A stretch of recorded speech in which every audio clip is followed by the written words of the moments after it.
Animorphs number 12 The Reaction. K.A Applegate. Chapter 1. My name is Rachel. I won't tell you my last name or where I'm from. Here's what I can tell you about myself: I'm tall for my age. Maybe tall for any age. I have blonde hair.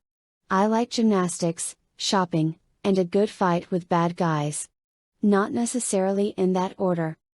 People say I'm pretty, and I guess I'm okay. People say I'm self-confident, and I know that's true. My closest friends think I'm fearless. They're wrong about that. People without fear are just insane. I have plenty of fear in my life. Some days I feel afraid from the minute I wake up in the morning till my last nightmare at night. But the thing about fear is you can't be afraid of it. I know that sounds confusing. I guess what I mean is, be afraid if you have to, right? Fear is like this vicious little worm that lives inside you and eats you alive. You have to fight it. You have to know it's there. You have to accept that you'll never get rid of it, but fight it just the same. Brave isn't about not being afraid.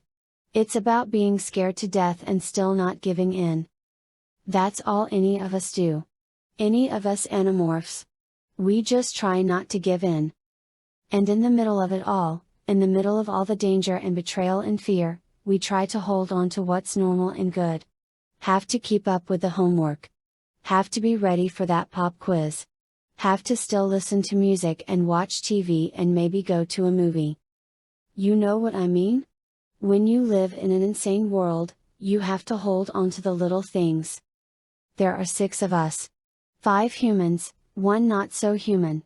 There's me, there's Jake, my more responsible cousin, Marco, my personal pain in the butt, Cassie, my best friend forever, Tobias, who was our first casualty, trapped forever in the body of a hawk, and Ax, the only Andalite to survive their mission to Earth. It all began with an innocent walk through an abandoned construction site at night. The 5 of us, minus Ax, were minding our own business, heading home from the mall. No one was thinking, hey, let's get ourselves in the middle of an interstellar war. I just wanted to get home, do all those normal things. Maybe watch TV. Check out some websites. Listen to a favorite CD. Do my homework. Whatever. Normal stuff. But the damaged Andalite fighter landed right in front of us, and from that point on, nothing was normal again. We are not alone in this universe. There are billions of stars and billions of planets. And on some of those planets, life arose like it did here on good old Earth. On some of those planets, highly intelligent life evolved. Just like Homo sapiens, humans, evolved here. Out there in the stars, there are races like the Elamists who are so advanced they make humans look as dumb as cows. Then there are races, like the Andalites, more advanced than us. You know, like a 10th grader is more advanced than an 8th grader. But still in the same zone of reality. And there are races like the Hork-Buyer, razor-bladed killing machines that everyone says used to be rather sweet. And the Taxons, well, what can you say about the Taxons? Huge cannibalistic centipedes. Not exactly the good guys of the galaxy. Not exactly nice. And then there are the Yerks. The Yerks, who enslaved the Hork-Buyer. The Yerks, who made a devil's deal with the Taxons. The Yerks, who spread throughout the galaxy like a virus, attacking one race after another, enslaving, destroying. They are parasites. Just gray slugs, really. In their natural state you could step on one and squash it like a snail without its shell. But Yerks have the ability to infest other species. To crawl and slither and squirm inside their heads. They flatten their bodies out and wrap themselves around the brain, sinking into every crevice. They tie into the brain. They take over the brain and enslave the poor creature, making it a controller. They did this to Hork-Buyer and Geds and Taxons. All Hork-Buyer and Taxons and Geds are controllers. They've even done it to one Andalite. But only one. Luckily. And they are doing it to humans. Hundreds, thousands, maybe even millions of humans. Some controllers are taken against their will. Others, believe it or not, become controllers voluntarily. That's always been the thing that made me maddest. Anyone can lose a battle. But to choose to surrender? To become a traitor? That's just sick. The Yerks have a front organization they call the Sharing. It's supposed to be like some kind of Boy Scouts or something, except that they take girls as well as boys, and adults as well as kids. Supposedly, it's this big family thing. You know, cookouts and rafting trips and everyone just one big, happy family. Except that the reality is the Sharing is run by the Yerks. They use it to learn about human society. They use it to disguise their meetings. And they use it to recruit new members. I always wondered what lies they told people to get them to agree to become controllers. Now I know. At least I know what it took to get one person to betray his entire planet. I guess he betrayed me personally, too. In a way. Not that he knew me. There were probably a million girls like me with crushes on him. I know what you're thinking. Rachel has a crush? Rachel? The person Marco calls Xena, warrior princess. Well, what can I say? Cute is cute. And cuteness is a very powerful force. And he was the cutest of all cute guys that ever showed a dimple. It was a shame I had to do what I did to him. It hurt me as much as it hurt him. Well, maybe not quite as much. But we'll get to all that grisly stuff later. I'll start at the beginning. Oddly enough, it all started at the zoo. Chapter 2. Field trip. Two of the best words in the English language. Our class was going to the zoo at the gardens. Sure, I'd been there before. And yes, Cassie's mom was head veterinarian, so I could get in any time I wanted. But who cared? Any field trip was better than sitting at a desk, zoning out at a blackboard. Right? I mean, when I was younger, we went on a field trip to a factory that made bread and Twinkies. They didn't even give us any twinkles, but did I care? No. Because being out, moving around, seeing new stuff, is always better than hard desk chairs. Cassie didn't agree. My mom's going to give a little presentation on endangered species, Cassie said as we sauntered along with the rest of the class. A presentation. To us. We were in a big enclosed exhibit area. It was like a huge glass dome over all these different habitats. We were walking along at a slight downhill angle on a winding pathway between leopards and tortoises and Komodo dragons and pythons, all the animals that couldn't be exposed to cold weather. I was enjoying myself, sipping a Mountain Dew through a straw. And checking out the occasional good-looking guy. Why do they even have a python exhibit? I asked Cassie. All they ever do is lie there. That snake might as well be fake. He could be plastic. Now, leopards, sure. They move around. They give you dirty looks. But pythons? She thinks she has to be entertaining, Cassie said, still worried about her mother's presentation. It's dangerous when mom tries to be entertaining. See, she'll think she has to be cool and all. She'll start talking about the Fudgies, or Snoopy Diggity Dog, or Boys 11 Men, or Nice is Neat. I laughed out loud, practically spraying Mountain Dew from my nose. Okay, the Fugees, Snoop Doggy Dogg and Boys to Men I get. But what's Nice is Neat? Cassie looked guilty. Nen. You know, 9-inch nails. I wanted to get the new CD but I was broke, so I told my mom Nen stood for Nice is Neat. I grabbed Cassie's arm and turned her around. No way. You? That sounds like something Marco would have thought up. Cassie quickly looked down at the ground. Then she started laughing. Okay, it was Marco's idea. He said, what parent can possibly resist a rock group named Nice is Neat? See, Marco wanted me to get the CD so he could make a tape. Anyway, it worked. Cassie, when you start taking advice from Marco, the end of civilization is very near. Besides, you and 9-inch nails? Do you even like the band? Cassie made a face. Actually they're a little depressed and grim and harsh for me. although it would be perfect for my mood today. Cassie shook her head, worried again. I know she's going to bring it up. She's going to say something like, saving endangered species is cool, like listening to Nice is neat. I'll have to change schools. I'll have to move to another town. She grabbed my Mountain Dew and took a swig. Why, Rachel? Why, of all the places we could go on a field trip? Why do we have to come to my mom's work? We leaned against the railing above the crocodile pit. About half the class had wandered on ahead. About half were still behind us. And now we were mixed in with a class of yammering, noisy kindergartners, all wearing name tags. I don't know, I said to Cassie. Just your bad luck. Right in front of me, not 10 feet away, some dumb little boy was climbing up on the railing. Hey! Hey! Get down off there, you! Suddenly, he was gone. Over the edge. Into the crocodile pit. Chapter 3. Ah!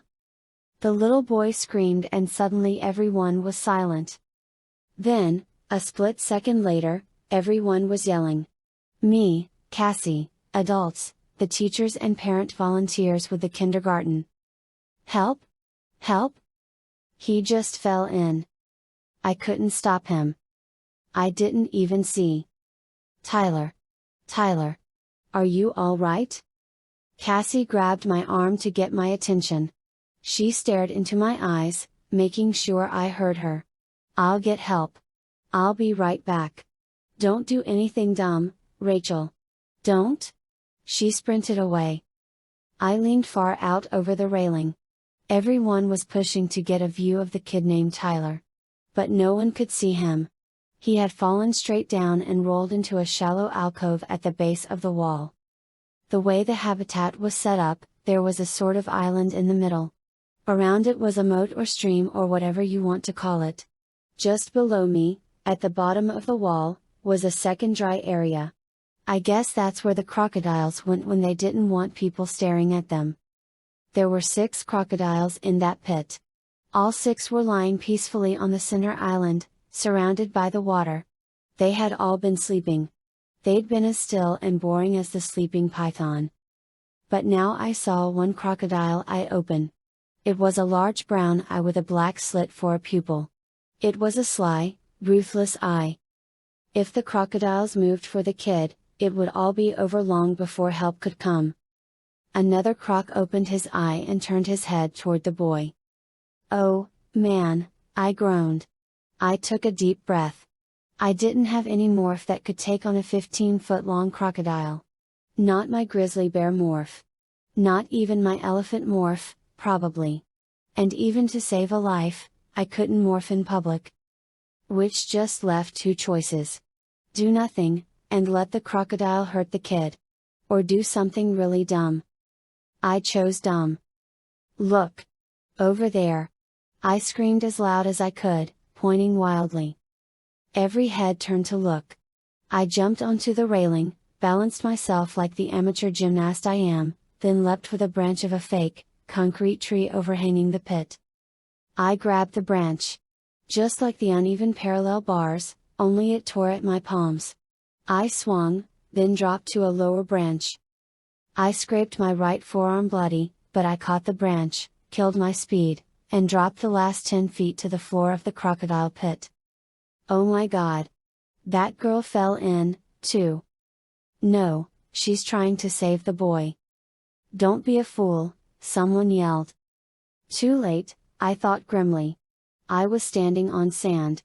The boy was behind me, sheltered from sight. 6 feet of water separated me and the boy from the 6 crocodiles. They were all awake now. Interested.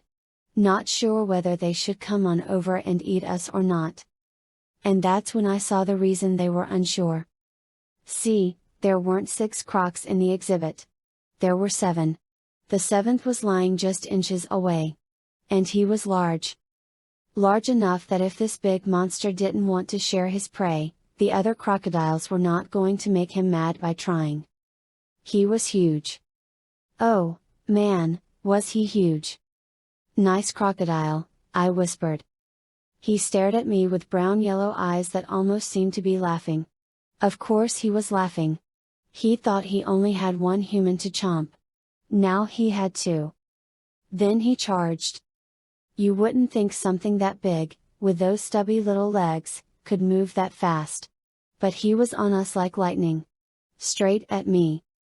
I jumped in the air as that horrible snout snapped at the space where I'd been. I landed on the croc's back, fell, then scrambled wildly to get back atop him. His tail lashed like a bullwhip. He squirmed violently, trying to throw me off.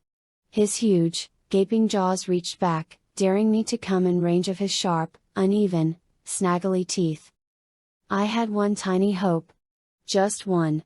I hugged his horned, rough back, and pressed my palms against him and focused my mind with all my willpower. I began to acquire the crocodile. Before he could acquire me. Chapter 4.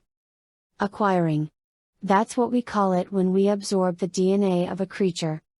I acquired the crocodile, absorbing the animal's DNA into my own system, making it a part of me. And, as usually happens during the acquiring, the animal became calm and peaceful. The crocodile's tail stopped lashing. It stopped trying to throw me off. But it turned its head and glared at me with one mean eye. And I knew the peace would not last long. But something else was happening at the same time. For the first time ever, I felt sick to my stomach while acquiring the crocodile. Sick, like I'd swallowed some spoiled milk or something. And at the same time, I felt a swarm of heat prickles all over my skin. But a queasy stomach and nerves were the least of my problems. I rolled off the croc into the alcove beside the boy. There was a bloody gash on his forehead. He was unconscious, but starting to stir and moan. In seconds, the acquiring calm would wear off and the big crocodile would be back. His front teeth were within a foot of the boy. From up above I could hear shouts and cries. People were rushing to help. But they wouldn't arrive in time. They couldn't even see us in the shelter of the alcove. Okay, Rachel, I whispered. Focus. Do this fast. I felt the changes begin almost immediately. And I saw them happen. I saw the skin on my arms turn a yellowish green, then a darker, almost black green. My skin began to crack. You know how the bottom of a dried out lake looks? Where the mud cracks and forms big, irregular patches. That was my skin. Patterns of cracks raced across my arms and up and down my back. I could feel the skin growing hard and crusty all along my back. It was softer, but still stiff all down my front. It didn't hurt, morphing never really hurts, but there were still things I could feel. The thickening, hardening, and cracking of my skin. The way my spine stretched and stretched, longer and longer, making little strained bungee cord noises. The shortening of my arms and legs. My legs quickly grew so short I couldn't stand any longer. I fell forward, face down in the sand. The big crocodile was staring at me now, rather than the little boy. The little boy was coming too. His eyes fluttered. He moved his hands and legs. And as he moved, I could see the big crocodile's eyes focus back on him. Back on his prey. Then my face bulged out. Out and out and out, like some awful pimple. My teeth and gums itched incredibly as new teeth appeared and old teeth grew long. Soon I could see my own green scaly snout pushing out ahead of me. It was unbelievably long, and already I could sense the incredible power of those jaws. Okay, Rachel, get ready. I warned myself. I knew what was coming next.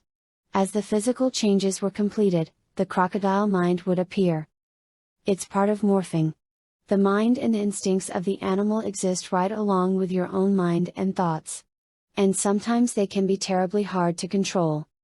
Sometimes, control is almost impossible. The crocodile brain didn't rush at me. It didn't do anything quickly. It was slow. So slow. But it was slow the way a supertanker may be moving slowly, but still be impossible to stop. It rolled toward me, utter simplicity. No complex thoughts. No doubts. Just hunger. Only hunger. I felt it bubbling up inside my own head, like a slow-motion volcano. Resist. But the crocodile mind had evolved millions of years before the first monkeys had swung in the trees. The crocodile mind had survived, unchanged, while dinosaurs went down to extinction and the first birds flew. It was old. Old and simple and clear, and it rolled across me, sweeping aside my fragile human thoughts. The crocodile knew two things. There was prey, the little boy. And there was an enemy, the other big crocodile. My eyes looked out of the sides of my head. It was good, clear vision, not much different than my own. I could see almost all around me at once. Just behind me, to my left, something struggled and moaned. I could practically taste the blood in its veins. I could sense its heat. Just ahead of me was a big male crocodile. Just like me. He was stalking the same prey. Simple equation, two crocodiles of equal size stalking the same prey. I either had to fight the other croc, or lunge for the prey before the enemy could act, or back away. I spun left, fast as a snake. I opened my jaws so wide that my own snout hid part of the prey from view. In a second I would close my jaws on that squirming, moaning little boy and sudden movement. I was being attacked. The big crocodile rushed at me with amazing speed. I whipped my tail and turned to meet him. The momentum carried me off the sandbar into the water. Water. Now we could really move. The other crocodile dived, trying to get below me to rip open my soft underbelly. I squirmed and rolled. A tail lashed through the murky water. I snapped. Yes. My jaws closed on something and squeezed. Then, pain. A sudden searing pain in my left hind leg. There was blood in the water. The other croc had my leg. I had his tail. We churned the water to foam, rolling and tightening our jaws. Slowly, slowly, like I was climbing up out of a well, I felt my own mind, the mind of Rachel, start to emerge again. I was too stunned and exhausted by the battle to resist the crocodile's cunning. It had the power of total focus. It had the power of utter simplicity. It killed, it ate, and it didn't care about anything else. We rolled insanely in the shallow water, two genetically identical crocodiles fighting a battle for dominance. Fighting to see whose mighty jaws would close on the human child. I saw flashes of horrified onlookers up above. I saw flashes of the child starting to crawl away. I saw flashes of the other crocodiles, slithering toward the water. They hoped to take the child while the two bigger crocs were busy fighting. I needed to win this fight to stay alive. And I needed to do it quickly to save the little boy. I did the thing the crocodile couldn't do very well. I thought. I used my intelligence. I let go of the tail at the same second I pulled my hind leg forward with all my strength. It was a slingshot effect. The enemy crocodile shot backward, I saw his pale belly go by, and I struck hard and fast. He rolled away, defeated. I slew to my right, cutting off the crocodiles who were heading for the boy. Then I raced for the sand and motored up into the alcove, out of sight of the crowd above. The boy backed away in terror. I had no choice. I had to take a chance. I spoke to the little boy in thought speak. Hey, kid. I'm the good crocodile, all right. Climb on my back. Fortunately, he was a cool little kid. Small enough not to question the fact that a crocodile was talking to him. He climbed on my back like I was a pony. I slithered to the water and carried him across to the pile of fake rocks where he could climb to safety. Crocodiles can do lots of things, but they can't climb. I raced back to the alcove and morphed back to human just as half a dozen zoo trainers armed with tranquilizer dart rifles and nets came rushing in. The kid was safe. I was safe. Even the big croc was okay after some surgery. So, all in all, it turned out to be a pretty cool field trip. And we never did have to hear Cassie's mom give her presentation. Chapter 5. I see, Jake said. So basically you're saying it was no big deal. You jump into an alligator pit, you. Crocodile, not alligator, Cassie corrected him. Jake cocked one eyebrow at Cassie and she fell silent. You jump into a crocodile pit, morph into a crocodile, engage in a battle to see who's going to eat the kid, end up carrying the kid on your back, and your feeling is this was all pretty cool. I shrugged and looked to Cassie for support. She did save the kid, Cassie pointed out. She also came very, very close to showing the entire world what she really is, Jake said, using the low, silky voice he uses when he's really upset. After saving the kid, you'd think my friends would have welcomed me as a hero, right? Wrong? Here's the scene. Me, Cassie, Jake, Marco, Tobias, and Ax were all in Cassie's barn, which is also the wildlife rehabilitation clinic.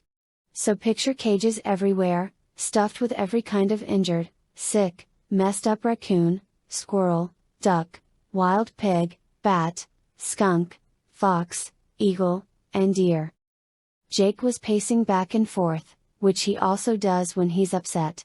Jake isn't a yelling kind of person when he's mad.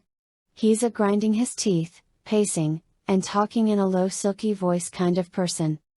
Jake is in charge, more or less. No one exactly elected him, but if we ever did vote on it he'd get all the votes, except his own. There was just never any question who was going to be the leader. Probably because we all know Jake isn't the kind of person who really wants to be a boss. He does it because someone has to, not because it makes him feel important. I would probably think Jake was good looking. Except that he's my cousin. But of course Cassie thinks he's perfect. Cassie and Jake have a little thing going. Neither of them admits it, of course. And they never really say anything to each other about it. They think no one else knows. But they have a definite thing. Trust me. Anyway, lounging on a big bale of hay was Marco. Marco is Jake's best friend. Marco is not the leadership type. He's very smart but unfortunately, he uses all his brain to make stupid jokes. Okay, maybe not all his brain. If he used all his brain to make jokes, the jokes would probably be better. Marco is cute, although not as cute as he thinks he is. See, it would be impossible for anyone to be as cute as Marco thinks he is. Marco's ego is totally out of control. Then, there is Tobias. He was up in the rafters overhead, carefully combing his feathers with his beak. Tobias is what the Andalites call a nufflet. That means a person who is trapped in a morph. There's a 2-hour time limit on morphing. Stay more than 2 hours and you stay forever. Tobias used to be this kind of dweebish kid with crazed blonde hair and a dreamy expression. But now he is a red-tailed hawk. The dreamy expression is long gone. It's been replaced by the laser intensity stare of a raptor. Tobias has had to accept the fact that he is not fully human anymore. Inside, he's still Tobias. But he lives in the woods and hunts for his food, and that has changed him. Then there is Cassie. Cassie is my best friend, although we're nothing alike. Cassie is probably the most capable, in charge, amazing person I will ever meet. This is a girl who deals with school, has practically a full-time job helping her dad with a wildlife rehabilitation clinic, and handles all the stuff we have to deal with as Animorphs. I mean, who else can keep up a B+ average while she's saving wild animals and fighting a war with the Yerick Empire? Last, and definitely weirdest, is Ax. His full name is Aximili Escaruth Eistil. Which is why we just call him Ax. He doesn't usually come to meetings, because he has to travel in human morph. He doesn't like going into human morph because he thinks walking around on just 2 legs is dangerous. Since we were safe inside the barn, Ax was back in his own body now. His body is a strange but cool looking mix of bluish deer body, human-like arms and shoulders, and definitely alien head. He has no mouth. He has 2 big, semi-normal eyes on his face where eyes should be, and 2 extra eyes stuck on short stalks on top of his head. And he has a tail. Like a scorpion's tail. Very fast, very dangerous in a fight. Normally when we're in the barn, Cassie would be busily cleaning cages or giving medications to skanky lizards or whatever. but I guess she felt like she had to help me defend myself. So she was standing there, looking guilty even though she hadn't done anything wrong. What was I supposed to do? I asked Jake. Let the little boy get chomped? Yes, Marco said, speaking up. Yes. See, we're fighting to save the whole world, not one kid.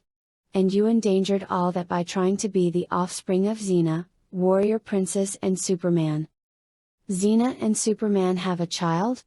I didn't even know they were dating, Tobias said in open thought speak. I smiled up at him. He couldn't smile back, of course. Then, in a whisper that only I could hear, Tobias added, Rachel. Ask Jake what he would have done. That'll get him off your back. I carefully avoided nodding or giving any sign that Tobias had whispered to me. Jake, if you think what I did was so wrong, what would you have done? Jake stopped pacing. The point is, secrecy is absolutely important, he said. Jake, I repeated, what would you have done in my place? Chapter 6. Jake scratched his ear. He grinned sheepishly. Just because I would have done the same thing doesn't make it right. I think Rachel was a real hero, Cassie said. Rachel was brave. Bravery is a great virtue. Marco rolled his eyes at Ax. Thank you, Obi-Wan Kenobi, for that wisdom. Of course she was a hero. She's always a hero. Rachel can't stop being heroic. Being stupidly brave is like some nervous tic she can't control. But what if someone had caught her morphing on videotape? That wiped the smile off my face. As much as Marco annoyed me, he was right. If someone had taped me, the Yerks are everywhere. If they'd had evidence I'd morphed a crocodile, they would know who and what I was. The Yerks believe we are a highly trained group of Andalite warriors. If they ever found out we were just human kids, we'd be wiped out before we could blink twice. Okay, well, anyway, Rachel, you were very brave. You were also very lucky. The news reports say you fell into the pit because you were trying to see the kid. Everyone is focused on how amazing it supposedly was that a kid could ride an alligator, crocodile. The kid's going to be on 5 different talk shows. Great. So I'm the idiot girl who fell into the pit, and the kid is some big hero. Be glad it worked out that well, Jake said. For a moment, I considered mentioning the way I'd felt sick while morphing the crocodile. But I decided against it. Why give Jake anything else to worry about? Cassie raised her hand. Are we done with yelling at Rachel? I have work to do. Jake laughed. I don't yell, he said. I'm not anyone's parent. You tell him, Dad, Marco said. We all laughed and the tension was broken. For about 10 seconds, till Jake said, Hey, by the way, Tom said something about how the sharing is going to hire that kid from Powerhouse as a spokesman. That TV show? Marco said. Huh? That's strange. Well, anyway, I have homework piled up on my desk at home. Plus, I have the new Nintendo game. You know, the one where. He stopped talking and just stared at Cassie and me. Probably because Cassie and I were standing there with our mouths hanging open. What's with them? Marco asked Jake. Jake looked mystified. What is with you two? Jeremy Jason McCole is going to be endorsing the sharing? I asked in a wavering voice. Jeremy Jason McCole? Cassie echoed in awestruck tones. Jake shrugged. Yeah, it's too bad, but it's not like anyone cares. He's just some wimpy little actor. I mean, it's not like he's Michael Jordan. Or Brett Favre, Marco added. Less than or Wayne Gretzky, Tobias offered. What is an actor? Ax wondered.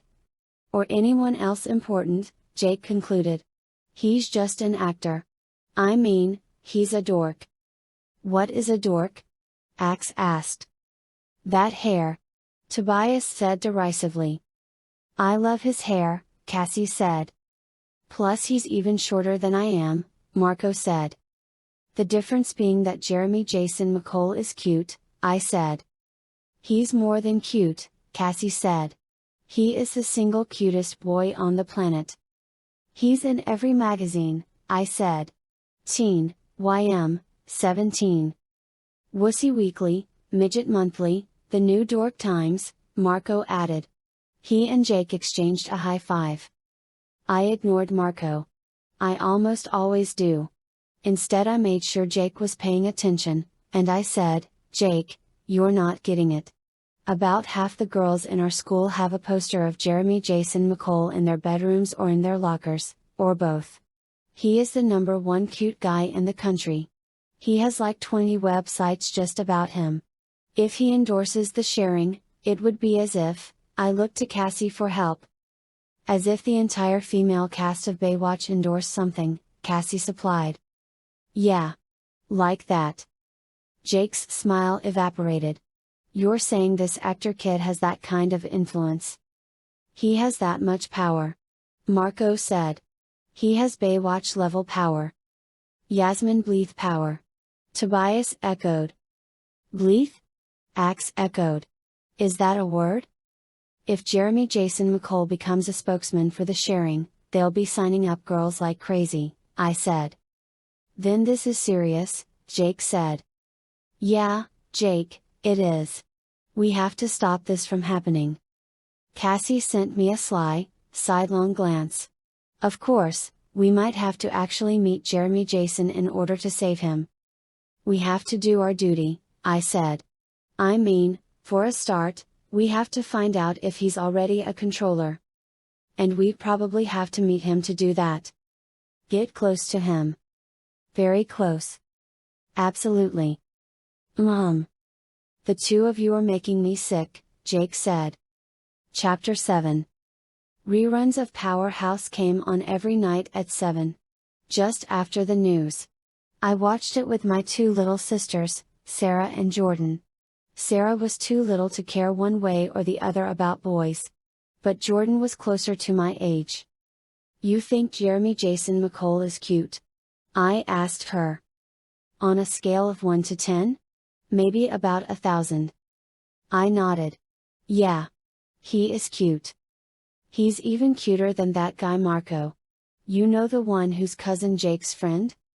Yeah, I know Marco, I said cautiously. I shuddered. You actually think Marco is cute? Sure. Jordan, do me and the whole world a favor.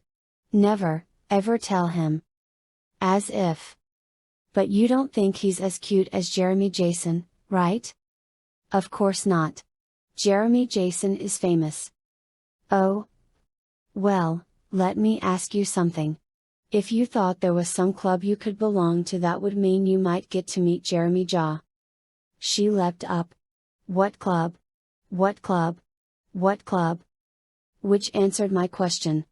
I wasn't foolish enough to worry about what might happen if Jeremy Jason McCole came out in support of the sharing. If anything, I wasn't worrying enough.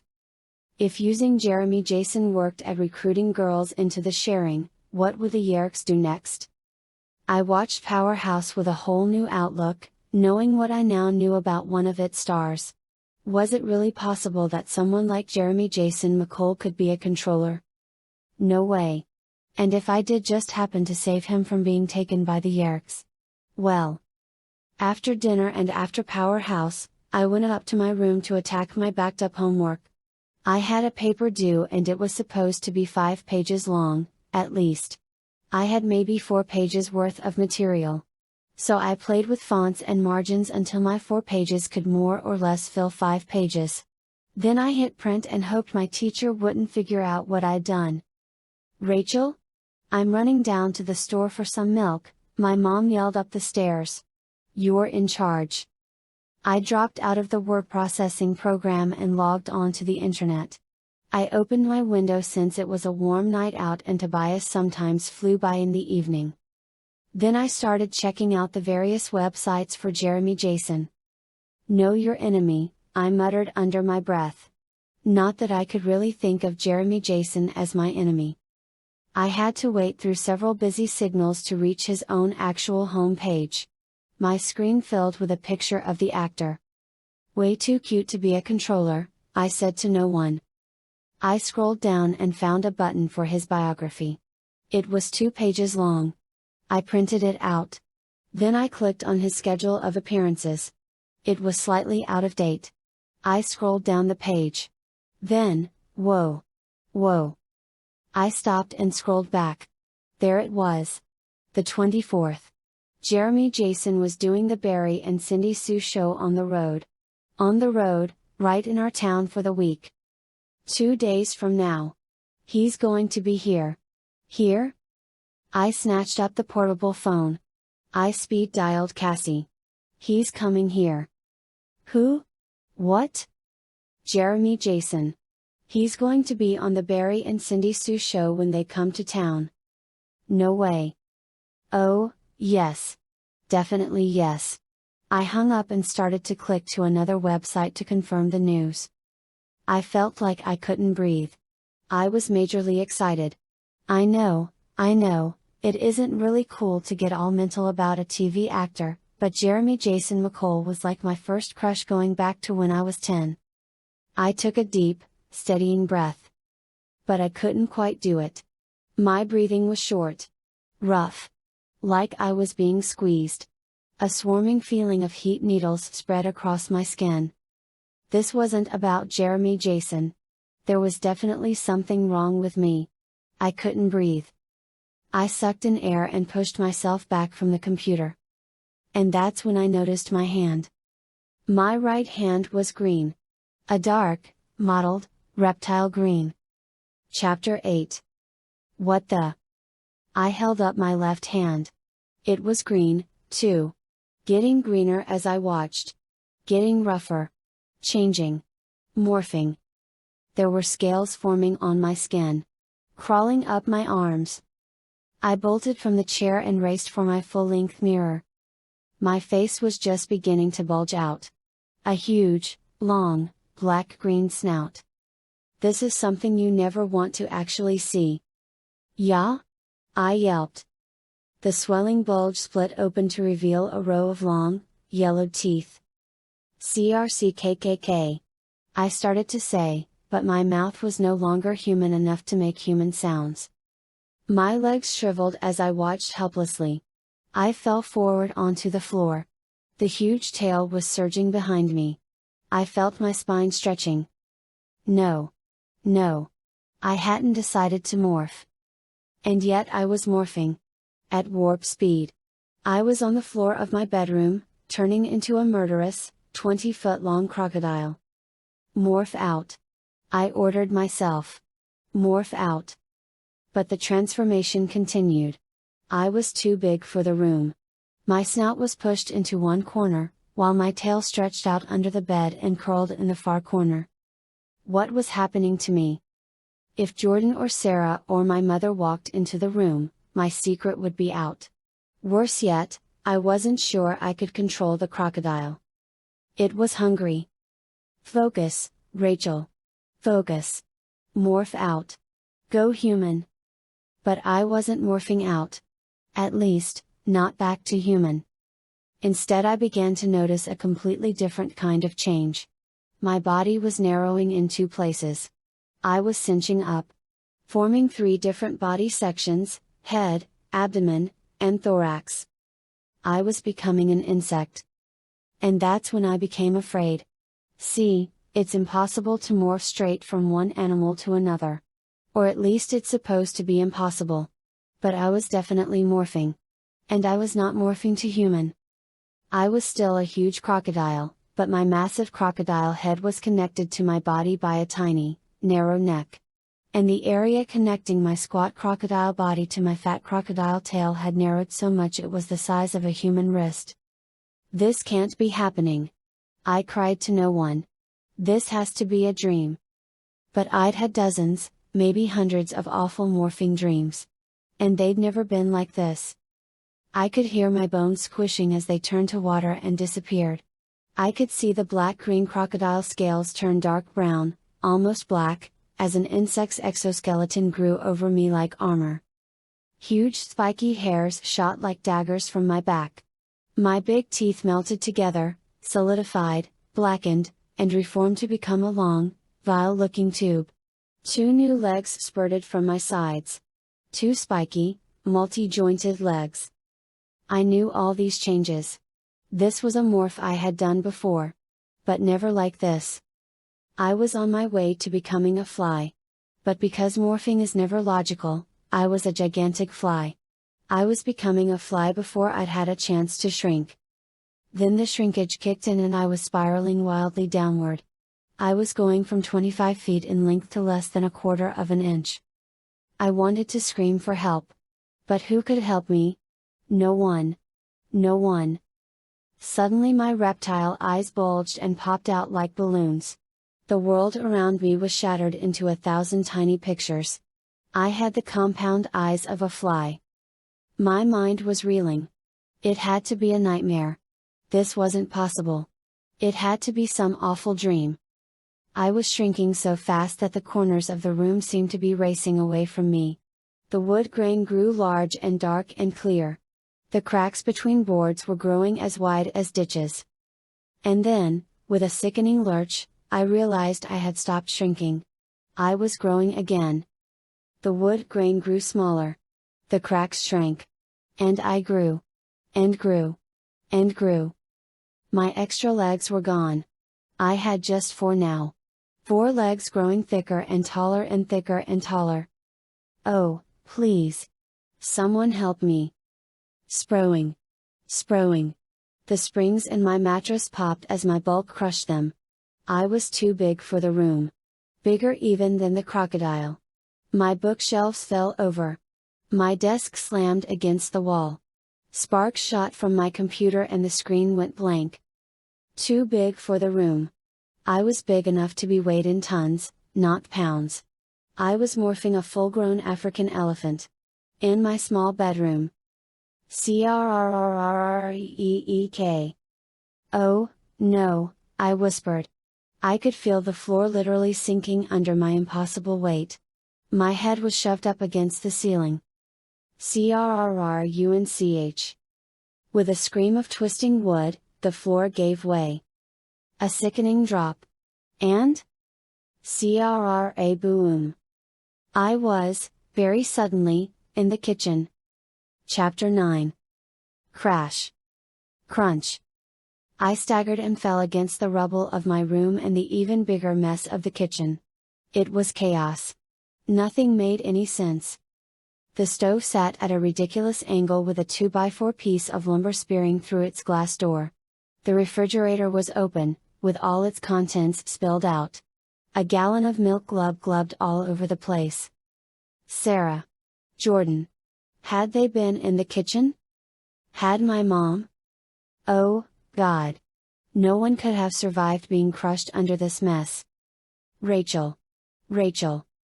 It was Jordan's voice. She sounded scared but okay.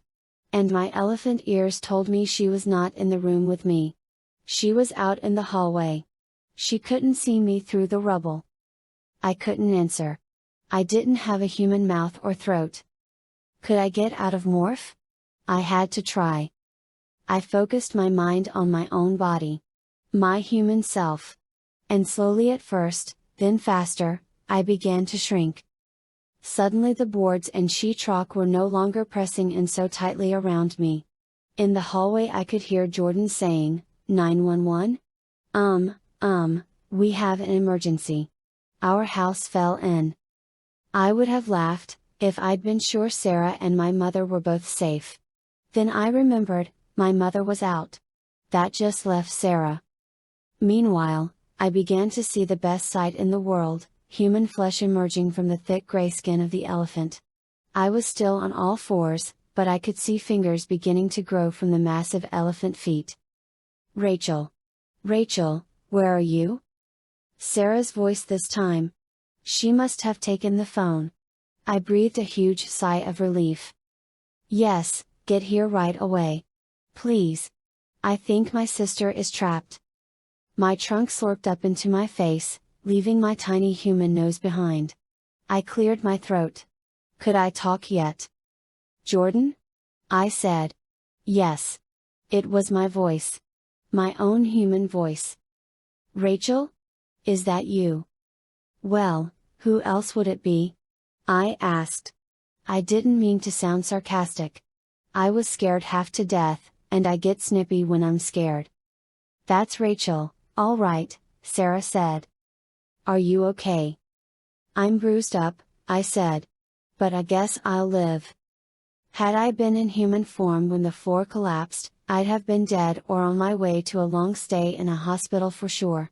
On the other hand, if I'd been human, the floor wouldn't have collapsed in the first place. What was happening to me? Why in the heck had I morphed? I had a few minutes to think that over while the paramedics and fire department and police and my mom and every person within 6 blocks showed up. But there were no answers. I had morphed without wanting to. The fire department guys dug me out of the rubble. They kept telling me not to worry. What did they know? Had they ever suddenly turned into a crocodile? Had they ever had uncontrolled morphing? My mom was home by the time they dug me out. She did a lot of yelling and wailing and hugging and crying. They made me take an ambulance to the hospital to be checked over. It was total ER for a while. I told them I was fine, but no one could believe it. No one could believe that a girl could be trapped in a collapsed house and still be unhurt. Then the TV stations found out I was the same girl who had fallen into the crocodile pit.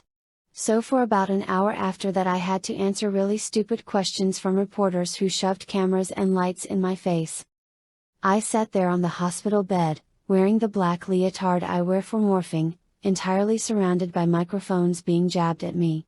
I just kept thinking, man, my hair is probably a mess. How did it feel to fall into a crocodile pit, then have your house fall down on you? Not very good, I answered. Don't you think you are incredibly lucky? No. If I were lucky I wouldn't keep falling. Right? But you weren't hurt either time. I think winning the lottery would be lucky. Having the house fall on me, that's not all that lucky. Behind the cameras I saw a familiar face. Cassie. The two of us locked eyes. All I could do was shrug. Do you have any advice for other kids like yourself? Yes. My advice is don't fall into crocodile pits and don't have the house fall on you. After that, the news people decided I was being sarcastic, I guess. They decided they'd had enough. Which was good, because I'd definitely had enough. Sweetheart, are you okay? My mom asked for about the millionth time once all the cameras were gone. Cassie was right beside her. Yeah, how are you? She asked in a carefully neutral voice. I shrugged. I'm fine. I'd be even more fine if I weren't suddenly the amazing falling girl. Unfortunately, my mom was not one of the people I could talk to openly about what had happened. Cassie was. But that would have to wait till we were alone. My mother laughed and ruffled my hair. You are amazing, Rachel. It's a miracle you survived. I think we should all be thankful. Thankful? The house fell on me. The house is destroyed. We have insurance, my mom said. Then she grinned. Plus we probably have the mother of all lawsuits. I mean, houses shouldn't fall apart like that. We can go after the builder, all the contractors and subcontractors, the city inspectors, the previous owners, She went on like that for a while. See, my mom is a lawyer. Can we get out of here now? The doctors say you're okay.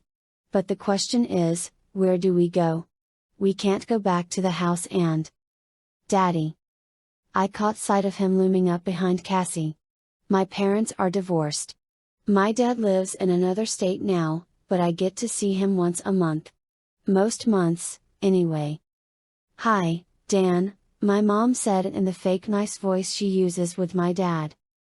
Hello, Naomi, he said in his version of the fake nice voice. Then in a genuine voice he said, how's my girl? I shrugged. No biggie, Dad. The usual day, a little crocodile diving in the morning, then the house falls in on me. He laughed. My dad is very cool. He's a TV reporter himself. But not like the ones who'd been driving me crazy. My dad is more like one of those 60 Minutes guys. You know, like very responsible and serious. At least on TV he's serious. In regular life, he's not that way at all. I saw the report on the thing at the zoo, he said. I caught the next flight. It never occurred to me you'd be performing another bizarre stunt the same day. Yeah, well, that's it for this week, though, I said. I figure that's about enough excitement. He laughed and my mom rolled her eyes. She thinks I like my father better than her. That's not true at all. Not really. It's just that my mom is always around. Unlike my dad. Where are you all going to stay? He asked my mother. At my mom's, I guess, she said. Under her breath she added, until the old woman drives me stark raving nuts. My dad nodded in sympathy. Look, I'm staying in town for a couple of days. I thought maybe I'd run interference for Rachel. Keep the media off her. They seem to have given up on this story, my mother said doubtfully. My dad shook his head. Don't count on it. They were just trying to make their deadlines for the late news. This is a good human interest story. But as a fellow reporter I might be able to warn some of them off. Rachel can stay with me, Cassie said. I know my mom and dad wouldn't mind. My father winked at her. Thanks, Cassie. Then he turned back to me. Look, Rachel, I have a suite at the Fairview Hotel. Why not stay with me till this all blows over? Room service. Health club. Cool? I mean, is it okay, Mom? She looked grumpy. Well, it makes sense. I guess. Right then, I realized that a wonderful, perfect, golden opportunity had just opened up right in front of me. Dad? What you said about all the talk shows wanting to interview me? Wouldn't it be better if I agreed to do just one show? Then the others would let me be. Right? He nodded. Yeah. But, sweetie, you don't have to do any show. I can get everyone off your back. I could do one, though, I said. In fact, what do you think of the Barry and Cindy Sue show? I heard they were coming to town. Both my parents looked confused. But I saw realization dawn in Cassie's eyes. Barry and Cindy Sue. My mom said. Rachel, why exactly would you want to do Barry and Cindy Sue? I saw Cassie just staring at me with her jaw hanging open. Like she couldn't believe I was even thinking about the whole Jeremy Jason McCole thing at a time like this. Well, Daddy, there's this guy. This actor, this kind of slightly cute actor. Chapter 10. I went straight from the hospital to my dad's hotel. Everyone had decided I needed rest. I didn't. What I did need was some answers. What was happening to me? The hotel room was on the 22nd floor. I imagined what would happen if I suddenly morphed an elephant again. I'd crash down through 22 floors. What on earth was happening to me? I kept checking my hands and feet to see if I was still totally human. I needed to talk to someone who understood. Someone I could really talk to. My dad was great, but he just kept talking about how the floor shouldn't just fall in. After all, the house was only 10 years old. And while they were at it, why didn't the zoo make its railings higher so people wouldn't be falling in with the crocodiles? I hadn't fallen into the croc pit. And the floor didn't just happen to collapse. I had morphed an animal that weighed more than a couple of pickup trucks. Houses aren't made for elephants. I desperately wanted to call Cassie and talk to her on the phone. But we have a strict rule about that. You never know who is listening in on a phone call. So it would just have to wait. Instead I called room service. I'd like a salad with a poppy seed dressing. And, I'd like the cheeseburger and fries. And cherry pie a la mode. And cancel the salad. I didn't care about eating healthy. I didn't care about fat. I was hungry. It had been a long, bad day. I deserved some grease and sugar. And you make milkshakes? Chocolate milkshakes? I used the remote control to run through the pay-per-view choices. It was nothing but martial arts movies, crime movies, action-adventure movies. What I needed was a nice, calm romance. My life was an action-adventure movie. The phone rang. I expected it to be the room service people checking back. Yes? Are you alone? It was Cassie's voice. I nearly collapsed from relief. I hadn't even realized how incredibly tense I was. I'm so glad it's you. Yes, my dad's gone. At least for a couple hours. Does your window open?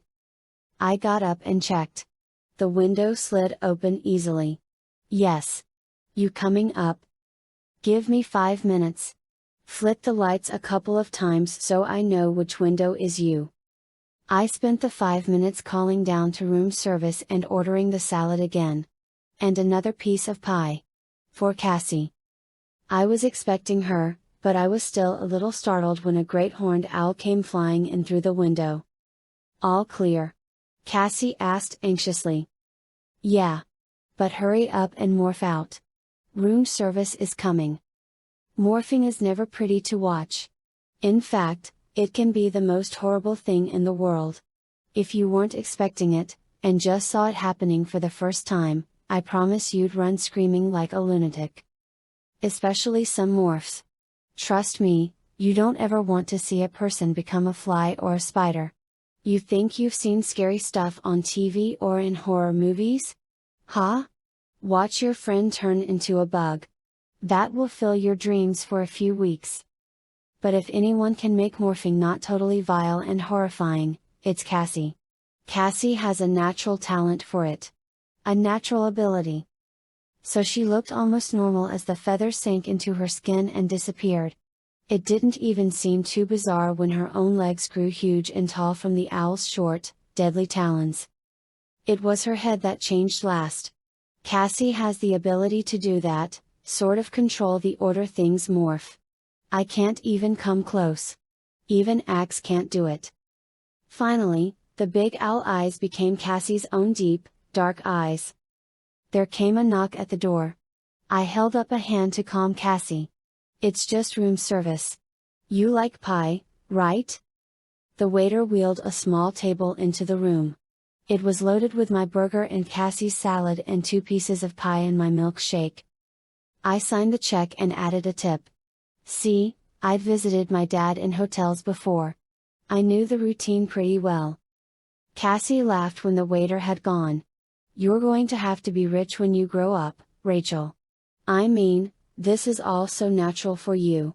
You fit right in. I grinned. I have a natural talent for spending money. What can I say? It's my burden to bear. Cassie got serious. Okay. Talk to me. What happened? What? You mean you don't believe that the floor of my bedroom just happened to fall in? She shook her head. No. I took a big bite of the burger, chewed, and swallowed. I think I must have fallen asleep.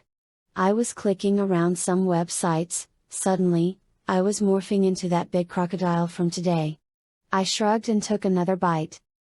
You just started morphing. Yeah. I don't know, I mean, I thought I was awake. But I must have been dreaming. Ah? I dream all the time, Cassie said. I've never morphed in my sleep. I didn't want to dismiss the possibility it was a dream that caused me to morph. The alternative, that I was just out of control, was worse. Are you going to eat that salad? It cost like $10. We all have nightmares and stuff. None of us has ever just started morphing. Cassie dug into her salad. But she was watching me all the time. I concentrated on my burger. What can I say? That must be what happened. I must have had a nightmare. And you morphed the croc and it made the floor fall in? I shifted nervously.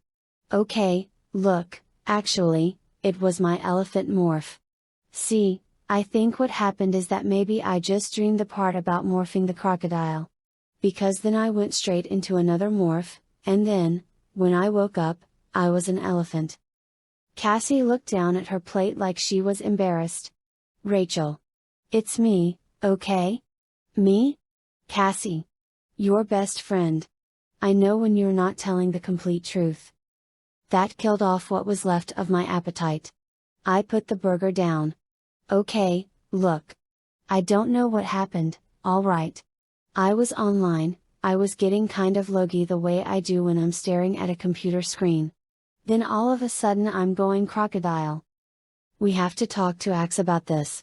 He's an Andalite. Maybe it's some normal thing that happens sometimes. It better not be something that just happens, I said. I could have killed Jordan and Sarah. It was just dumb luck that they were in the living room, not the kitchen. Cassie nodded. Yeah. Well, we need to talk to Ax. I reached across the table and took her hand. But not Jake, okay? He'll just get all responsible. He won't let me do anything. He'll tell me to stay home. That's what you should do. No. I shook my head violently. What I need is to stay focused. The more focused I am, the less likely that will ever happen again. I'm not going to let it happen. I really hope that was true. I picked up my burger. Cassie stared at me for a while, then she started picking at her salad again. Okay, she said after a while. But we talked to Ax. Deal, I said. By the way, it turns out Jeremy Jason McCole is already in town. What? She nodded. Then she smiled. It was on Entertainment Tonight. He's staying on this big yacht owned by some movie producer. He's out on the bay right now. We still need to figure out if he's already a controller or not, I said. I asked Jordan what she'd do if she thought there was some way she could get close to Jeremy Jason McCole. She basically said she'd walk barefoot over broken glass. I'm not surprised, Cassie said. A year ago I'd probably have been right behind her. She grinned crookedly. Love is a powerful force. I attacked my burger again. So? We go see Jeremy Jason on this yacht. The movie producer guy could be a controller. That's what Jake and Marco and Tobias and Ax and I already talked about. We thought tomorrow after school we'd maybe go out there and take a look. Jake, Marco, all of them? They're coming, too. Somehow they don't seem to exactly trust you and me alone with Jeremy Jason. On a yacht, huh? Rachel mused. He'll probably be lying out in a bathing suit. Mom. Chapter 11. I woke up approximately 50 times during the night. I kept having to check to make sure I was human. And I had some seriously odd dreams. In one, I morphed into Jeremy Jason and then got fly eyes. Not a good night's sleep. My dad came in from the next room at about 4 in the morning to tell me I woke him up talking in my sleep. You were yelling, crocodile not alligator. He said. Fortunately, he just figured it was stress from the insane day I'd had. He was right. But he didn't know half of it. I took a taxi from the hotel to school. It beat taking the bus, that's for sure. Maybe Cassie was right. Maybe I'll have to be rich when I grow up. For the first couple of periods I had to put up with kids saying brilliant things like, hey! It's Crocodile Dundee. And, stay away from me. You'll make the school fall down. And then there were the people who actually seemed jealous. I guess you think you're cool just because you nearly got killed twice in one day, one girl said. Yeah, that's right, I said. Later, just to prove how cool I am, I'm going to jump off a cliff. By the time lunch was over, most people had gotten the message that I didn't really want to talk about it. Then I was called to the assistant principal's office. Chapman's office. I guess I should explain. Chapman is one of them. He's a high-ranking controller. He's one of the leaders of the sharing. He once came very close to having me killed. Not that he knew it was me, really. But still, I kind of resented it. I walked the empty hallway, clutching my hall pass and wondering how I was going to escape if Chapman was waiting for me with a bunch of Horkbuyer warriors. Rachel, come on in, come on in. Have a seat. Chapman looks perfectly normal. He's a little bald, but normal looking. That's the problem with controllers, they don't look any different. What's this about, Mr. Chapman? I asked nervously. I was playing the role of any normal kid who gets called to the assistant principal's office. It was easy to act nervous. He waved his hand dismissively. I just wanted to talk to the big celebrity. I sat down, but I stayed tense and ready to spring into action. Did Chapman suspect? Had he figured out that I hadn't just fallen into the crocodile pit? Had he figured out that I was the crocodile who had carried the little boy to safety? I was dead meat if he had. The Yerks believe we are a group of Andalite bandits. See, they know they're getting attacked by a group of people who can morph. It just never occurs to them that humans could morph. If they knew the truth, well, there's a good reason we keep the truth a secret. So, I agreed. Yesterday was quite a day for you, Chapman said. Yes, sir. You were very lucky. Twice. Yes. I guess so. But I guess the way I look at it, I was unlucky twice. He nodded like I'd said something deep. No injuries? I shook my head. No. Amazing, he said. Then he narrowed his eyes and stared hard at me. Rachel. Your grades have dropped this last semester. Not a lot. But your teachers think you aren't applying yourself the way you used to. I still have an A average, I pointed out. Barely. I squirmed in my seat. This was insane. I wasn't sure if I was being interrogated by a dangerous controller who suspected my true identity. Or if I was just being lectured about my grades by an assistant principal. Has anything changed in your life lately? I almost swallowed my tongue. Had anything changed? Like, for example, being given the power to morph by a dying alien and ending up fighting an invasion of Earth by parasite slugs from outer space. Nope, I said. No big changes. He smiled an understanding smile. Your parents got divorced, didn't they? And didn't your father move away? I tried not to look too relieved. But I definitely sighed. Oh, yeah. Oh, that. Yes. Maybe that's why my grades are down a little. That must be it. You know, the trauma and all. I felt my feet itching. It was a strange thing to notice right then, with Chapman staring at me like I was some mystery he was trying to understand. But they were definitely itching. And I was feeling flushed, warm all over. Well, as you may or may not know, Rachel, I am the local head of a wonderful group called The Sharing. And that's when my heart stopped beating. Chapter 12. My heart missed about 4 beats before it started up again, going 100 miles an hour. Aha, I said, trying not to let the adrenaline rush overwhelm me. Get ready, I told myself. Get ready. We like to think we offer some help to kids who may be going through a bad time, Chapman said. We have an awful lot of fun. Campouts? Bonfire barbecues on the beach. Just a month or so back we had a big water skiing trip up to a mountain lake. I could have said, yes, I know. We were there, too, but not exactly in human shapes. Instead I said, that sounds like fun. It is fun, Chapman said with total sincerity. And a lot of our members are kids who come from troubled homes. Kids with problems. But they're also kids who want to make life better. They're hopeful, optimistic kids.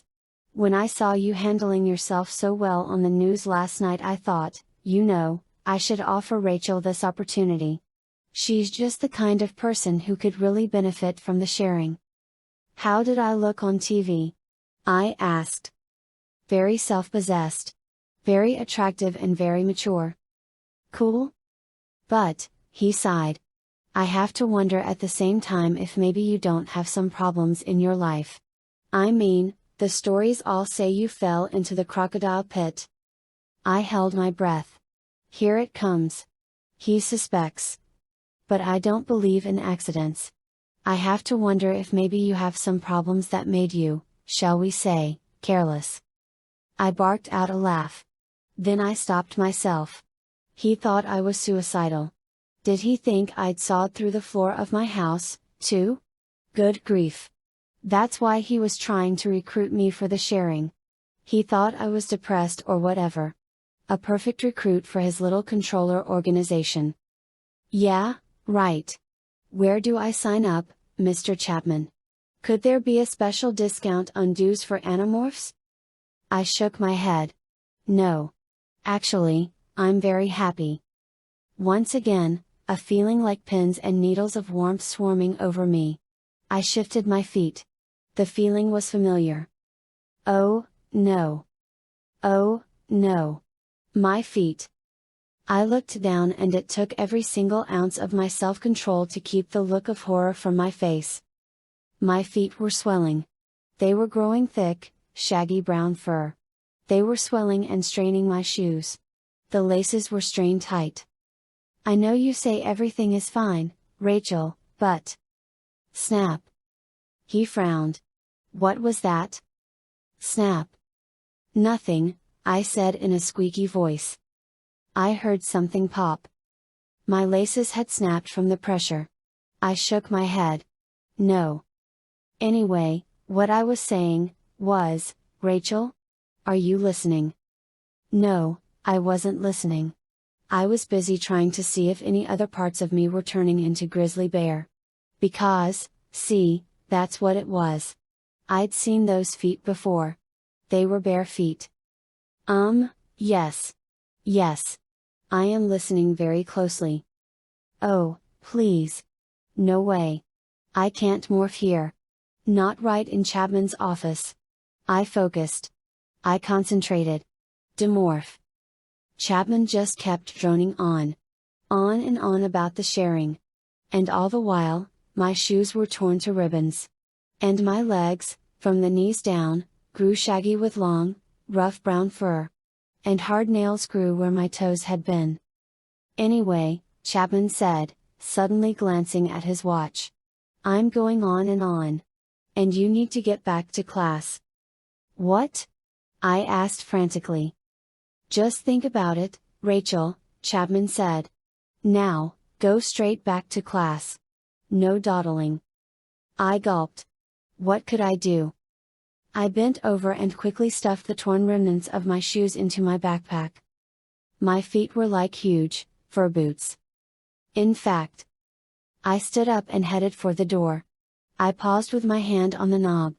I turned back and saw Chapman staring hard at my feet. Oh, you like my new boots? I asked. Chapman smiled. The things you kids will wear. Hey.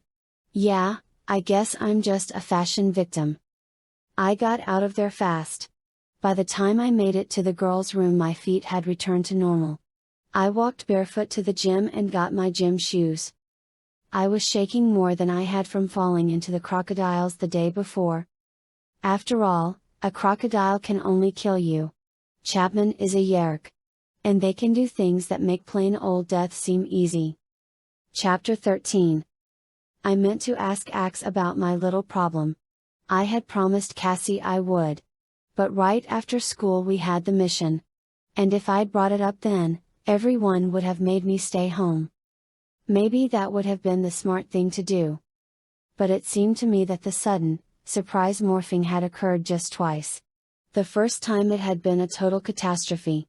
But the second time only my feet had morphed. Obviously, whatever was the matter with me, I was getting better. Probably it would never even happen again. Probably. I called my dad on his cell phone when I got out of school. Daddy? Are you in a meeting or anything? No, honey, I'm outside the courthouse waiting for this man I'm supposed to be interviewing. What's up? Are you okay? Yeah, I haven't fallen into anything or had any buildings collapse on me. So far. I just wanted to let you know I'll be hanging with Cassie. We'll probably go to the mall or the library or something. Okay. Well, be sure to be back at the hotel by 6, okay? I want to have dinner with you. Take a cab. Do you have enough money? Yes. I'll see you for dinner. Then I called my mom at work, got her voicemail, and left the same basic message. It was sad how easy lying had become for me. I guess a lot of kids lie occasionally to their parents. But I have to do it way too much. Someday I'll be able to tell everyone the whole truth. That will be a relief. Anyway, we were all supposed to meet up in the air above the beach. That was the plan. All of us except Ax and Tobias had the perfect morphs for the occasion. But it was one I hadn't used in a long time. The tricky part was finding a safe place to morph. I headed for the stand of trees beyond the athletic field. Unfortunately, kids went there sometimes, and I couldn't risk being seen. Fortunately, Tobias arrived to help. "Hey, Rachel. If you can hear me, scratch your head." I scratched my head and casually looked up to the sky. I spotted the red-tailed hawk outlined against a fluffy white cloud. There are 3 people in the stand of woods, but they're walking away. They'll be gone by the time you get there. I couldn't answer because you can only make thoughts speak when you're in a morph. But I trusted Tobias totally. Hawk eyes are about 10 times better than human eyes. Tobias could have told me how many mice and rats and skunks and toads and squirrels were in that stand of woods. Let alone how many big, noisy, clunky humans were there. I walked quickly into the trees. There was a ton of trash, soda cans and chip wrappers and McDonald's bags. I laughed, because for the morph I was going into, this was like the perfect world. "You're still clear," Tobias called down. 4 guys heading toward you from the school, but you'll be out of there before they arrive." I nodded. Then I focused on the morph. And I tried not to focus on the fact that morphing had gotten very weird since the day before. Like it was normal the rest of the time. I began to shrink very quickly. Pine needles and dead leaves and beer cans and assorted trash all came rushing up. Shrinking is weird because it's so much like falling. You don't think, "Oh, I'm getting small." You think, "Oh, I'm falling." You fall and fall and fall, but somehow you never actually land. It's just that a can that started off seeming to be as big as your foot becomes as big as half your body. And a McDonald's bag that you could have stepped on is now so large you could crawl inside it. Leaves smaller than your hand are now as big as those little bathroom rugs. As I shrank, I could see my flesh turning white. White as snow. White as paper. And then, when I was a creepy, shrinking ghost, the feather patterns began to appear. They were tiny, close, delicate feathers. Much smaller than the owl or eagle morphs I used. My teeth melded together and began to force themselves outward, forming a single horn-like protrusion. It pushed out and split open horizontally, creating a hooked beak. I spread my arms wide and saw that they were already wings. Not the broad, powerful wings of an eagle. Shorter, sharper, narrower, more acrobatic wings. I had become the bird that is never endangered. The bird that lives on all 7 of the 7 continents. The bird that seems to thrive in every environment. I was the mighty seagull. Eater of fish, French fries, melted candy, eggs, Burger King Whoppers, popcorn, beef jerky, pickle slices, maraschino cherries, cheese puffs, burritos, and basically any other food that has ever been invented. King of scavengers. Lord of the trash. I flapped my wings and took to the sky. I flapped hard and rose to treetop level. And below me, the beauty of the world was revealed to my alert, seagull vision. Food was everywhere. Everywhere humans threw garbage was a restaurant to me. The dumpster behind the school. The parking lot of the convenience store. I saw it all. I spotted every blowing candy wrapper. I noted every single bit of roadkill. Other birds had to kill to eat. Other birds had narrow, cramped environmental niches with just 1 or 2 kinds of acceptable food. Not me. I could live on junk food and garbage. And that's why the skies were filled with my brothers and sisters. I saw them everywhere, always near the ground, always on the lookout for the next breadcrumb. Above me I spotted a dangerous form, the dark silhouette of a bird of prey. But I wasn't too worried. He was high up, and I was fast and very agile. I flapped hard and flew fast, zooming like a wobbly, erratic rocket above the treetops, over the roofs, flitting through telephone wires, skimming easily over lawns and yards and gardens. Enjoying yourself, Rachel? What the? Hello. Hello in there, Rachel. You're not falling into the morph, are you? It took a few seconds for me to track. The voice in my head was Tobias. Tobias was a human. So was I. Oh. Hello. Wake up, Rachel. Sorry, Tobias. I was getting kind of caught up in the seagull's head there for a minute. I wasn't prepared. I've done the morph before, so I wasn't on guard. It was embarrassing, actually. When you first do a morph, it's very hard to control the mind of the animal. I mean, when I'd morphed the crocodile, even though I was totally prepared, I'd been ready to chomp that kid. But I'd done the seagull before. I shouldn't have had any difficulty with it. You okay, Rachel? Tobias asked. Yeah. I'm fine, all right. I just wish everyone would stop asking me how I am. I'm fine. This wasn't related to the problem with uncontrolled morphing. This was just a minor thing. A minor loss of concentration. Nothing to worry about. That's what I told myself. You know your way to the beach from here. Of course I know the way to the beach, I said, still mad for no good reason. Okay. See you there. Tobias peeled off and I flew on. One thing the seagull knew was how to find the beach. But I was not a happy little seagull. Something was wrong with me, and it wasn't going away. Chapter 14. We met high above the beach. 4 seagulls, looking totally normal among the hundreds of other seagulls. And higher up, floating on the thermals, a red-tailed hawk and a harrier. The harrier was Ax. He'd never acquired a seagull. The harrier morph was a type of hawk, about the same size as Tobias. Okay, is everyone up for this? Jake asked.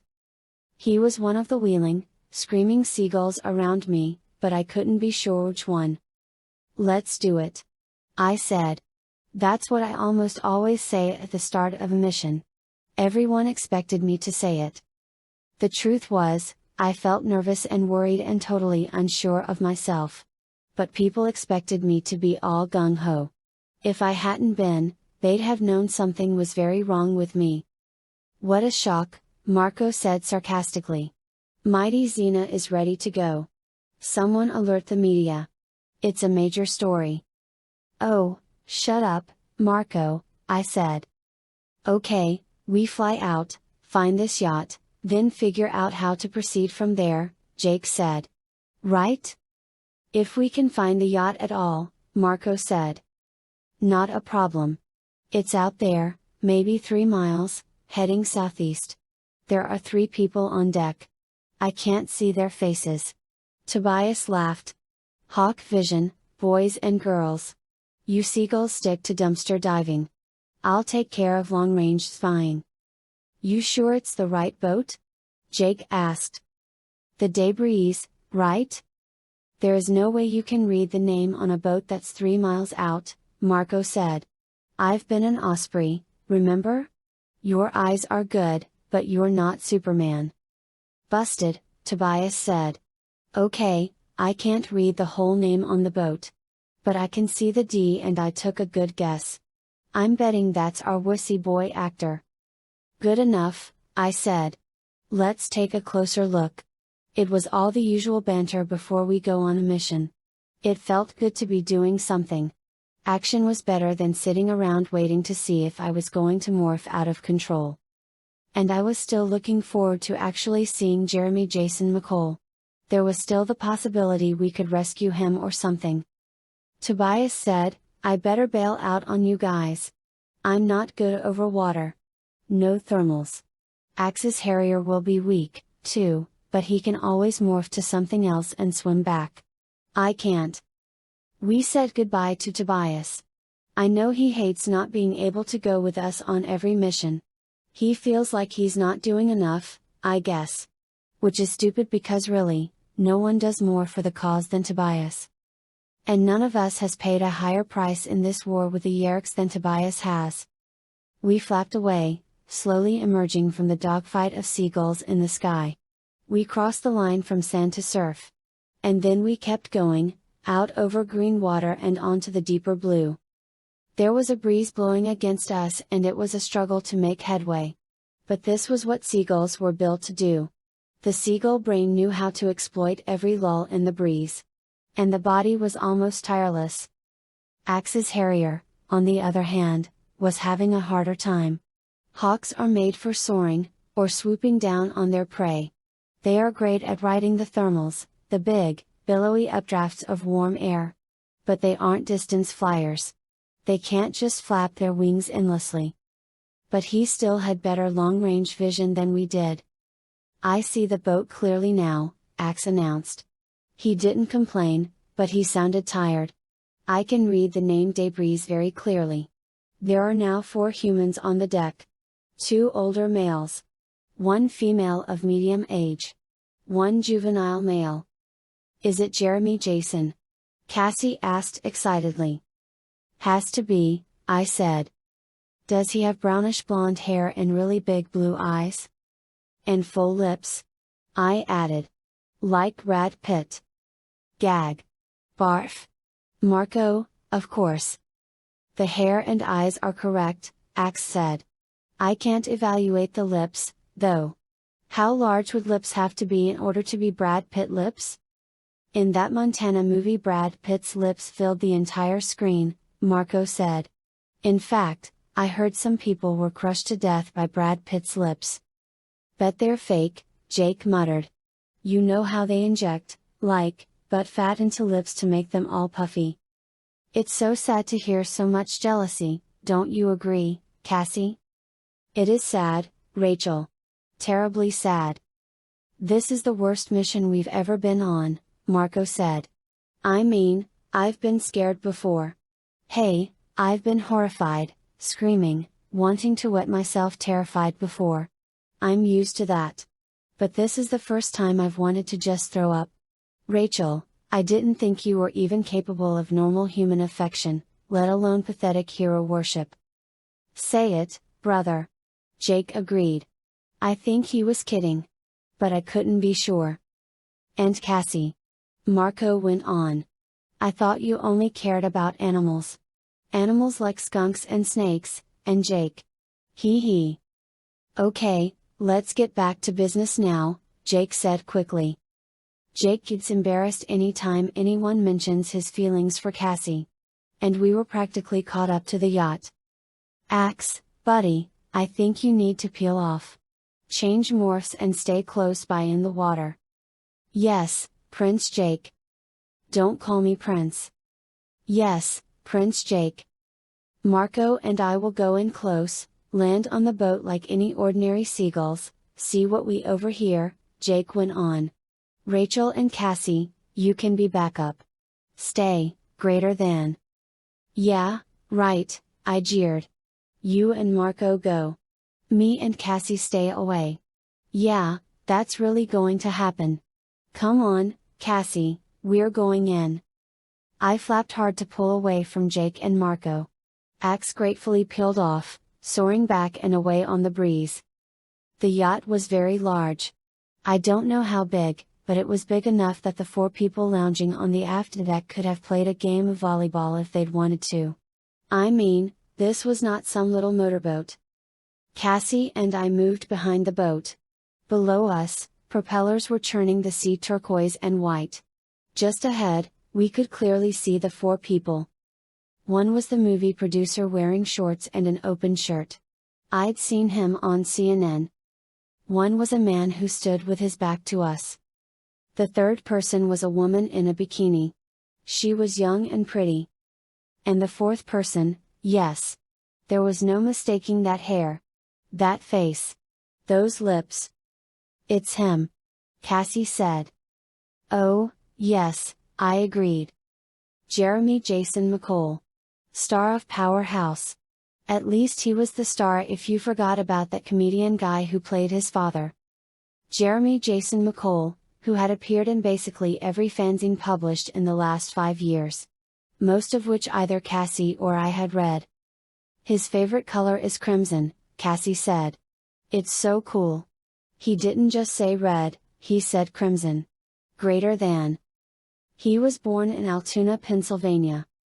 He has 2 sisters. Their names are Jessica and Madison. Nice chest.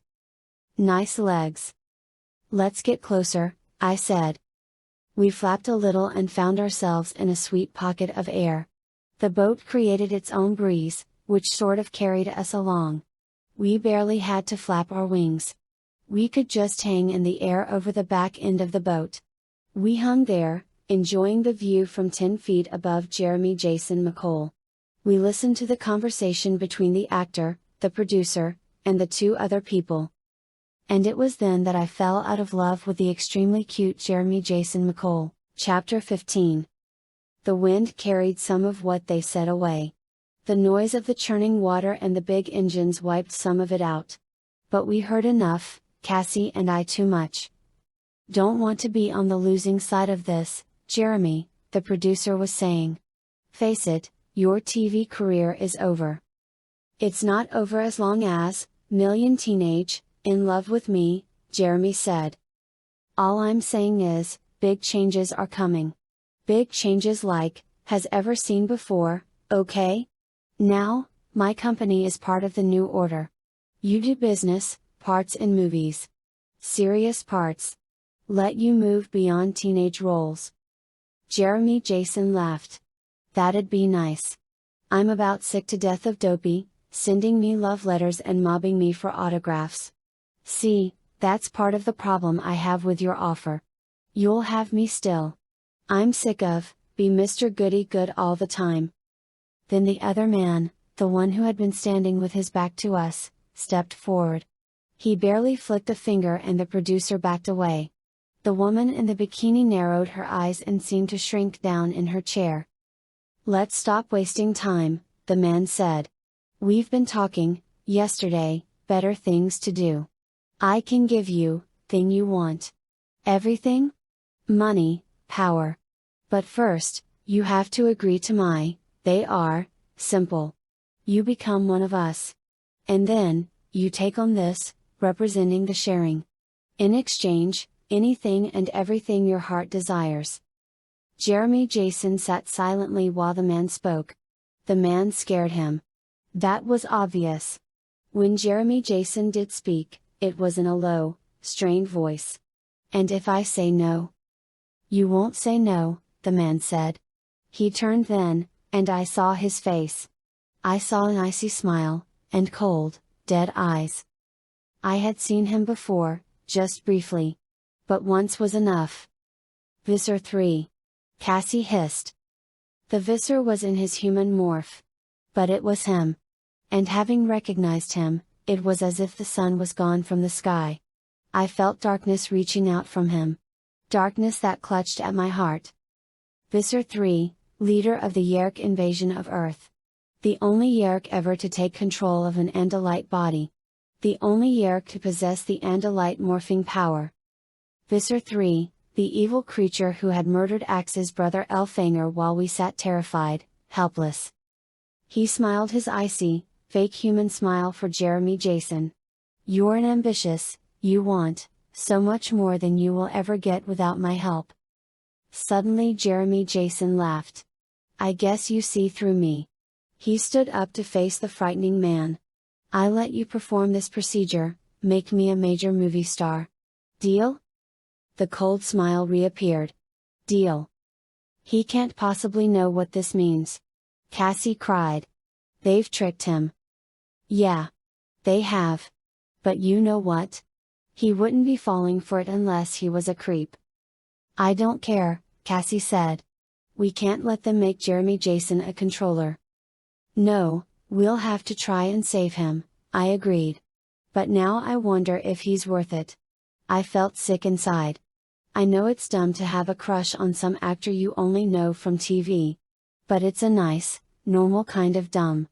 And I didn't have much normal anything in my life. Let's get back with Jake and Marco, I said. Man? They are so going to rag on us over this. Jeremy Jason ready to become a voluntary controller. It's disgusting.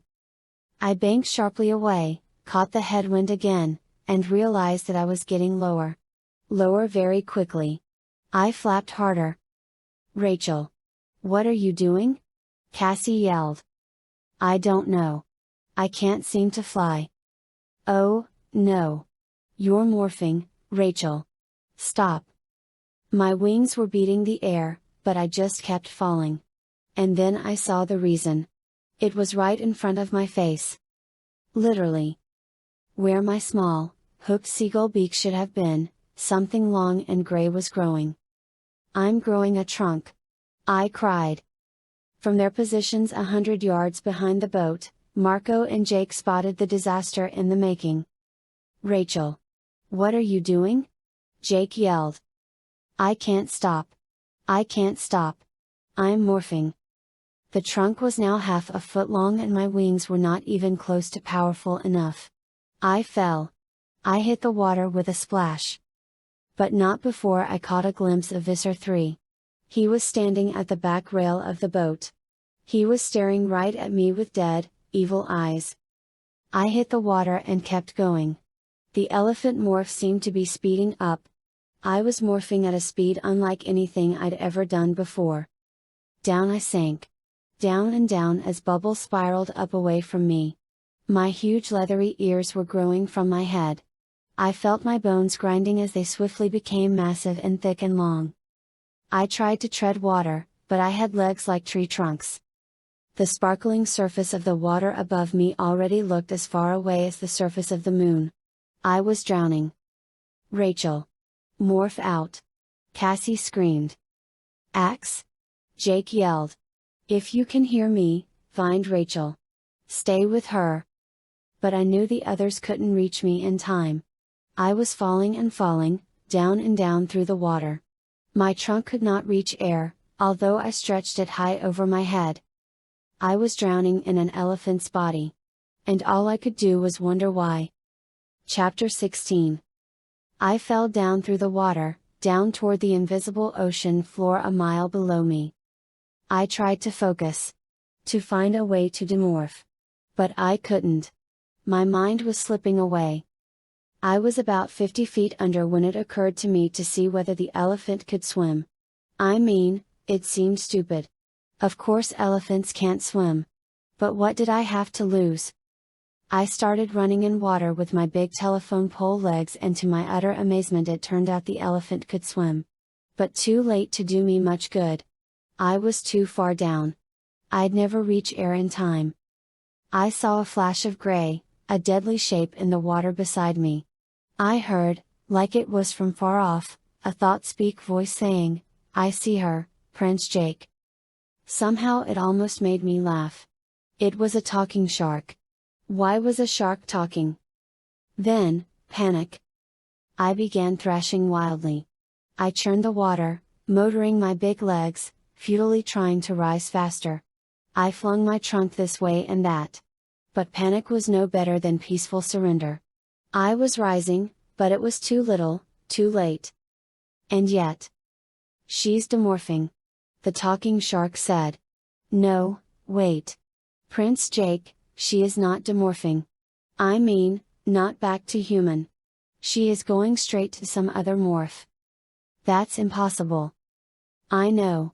But that's what is happening. I'm going after her, Cassie yelled. I'll dive underwater, out of sight. I'll morph to human, then try to morph to dolphin before I run out of air. Maybe I can help her. Do it, Jake snapped. Marco, stay up top. I'm going down with Cassie. She is getting smaller at an impressive speed, Ax, the talking shark, said. The talking shark was right. I was shrinking. Shrinking at a shocking speed. Shrinking so fast I created a little whirlpool where my massive elephant bulk was disappearing. Jake! Look! Marco yelled. That man on the boat. He's morphing. I swear, he's turning into an Andalite. Oh, man! Him? Yes, it's Visser 3, Cassie said. Forget him. We have to save Rachel. Morphing, morphing, morphing.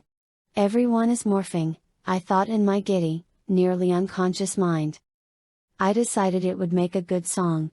Oh, what fun it is to morph and morph today. Hey? Is she singing Jingle Bells? Greater than Marco demanded. Ax, I'm in dolphin morph now, but I can't see Rachel. Where are you two? Cassie cried. I should be able to see an elephant and a shark. Rachel is no longer an elephant. In fact, I can't see her at all. She's too small. What? Jake asked. We're almost there. Ax, you have to find her. I rose slowly from the brink of unconsciousness. Slowly, the gears in my brain started to grind forward. I was underwater. I was sure of that. But I was no longer the elephant. I could breathe. And I was no longer sinking. At least, it didn't feel like I was. But I couldn't see to be sure. I was blind. Don't panic, Rachel, I ordered myself. But that was easier said than done. I was blind. I can't find her, Ax yelled in frustration. These shark eyes are too weak. She was too small. I think she was morphing an insect. Insect? Slowly, reluctantly, I took stock. I had legs. I could move them, feel them. 4 legs. No, 6? Yes, I had become an insect. I had feelers. I waved them around and tasted the air. Nothing. Just my own smell. And what brain was in with my own? None. No awareness. No thought. It was the body of a mindless machine. There were 2 possibilities, termite, or ant. Ax? Cassie? I think I went into ant morph. I cried. Nobody swallow anything. It could be me. Are you okay? Cassie asked. You mean aside from the fact that I'm an ant morph, trapped inside an air bubble in the middle of the ocean? I said, more sarcastically than I should have. Yeah, aside from all that, I'm great. Oh, Marco said.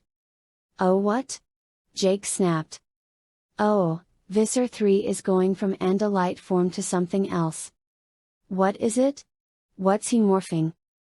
I don't know what it is. But it's big and it looks like it could swim. Oh, man. Can anything else go wrong? Greater than Jake yelled in frustration. Rachel, can you demorph? Can you get human? Or dolphin? Or something useful? I don't know. I tried to calm my panicky, jumbled mind. I tried to focus on morphing. On getting human again. Come on, Rachel, you can do this, I told myself. But I had the feeling I was lying. And yet I could feel myself growing once more.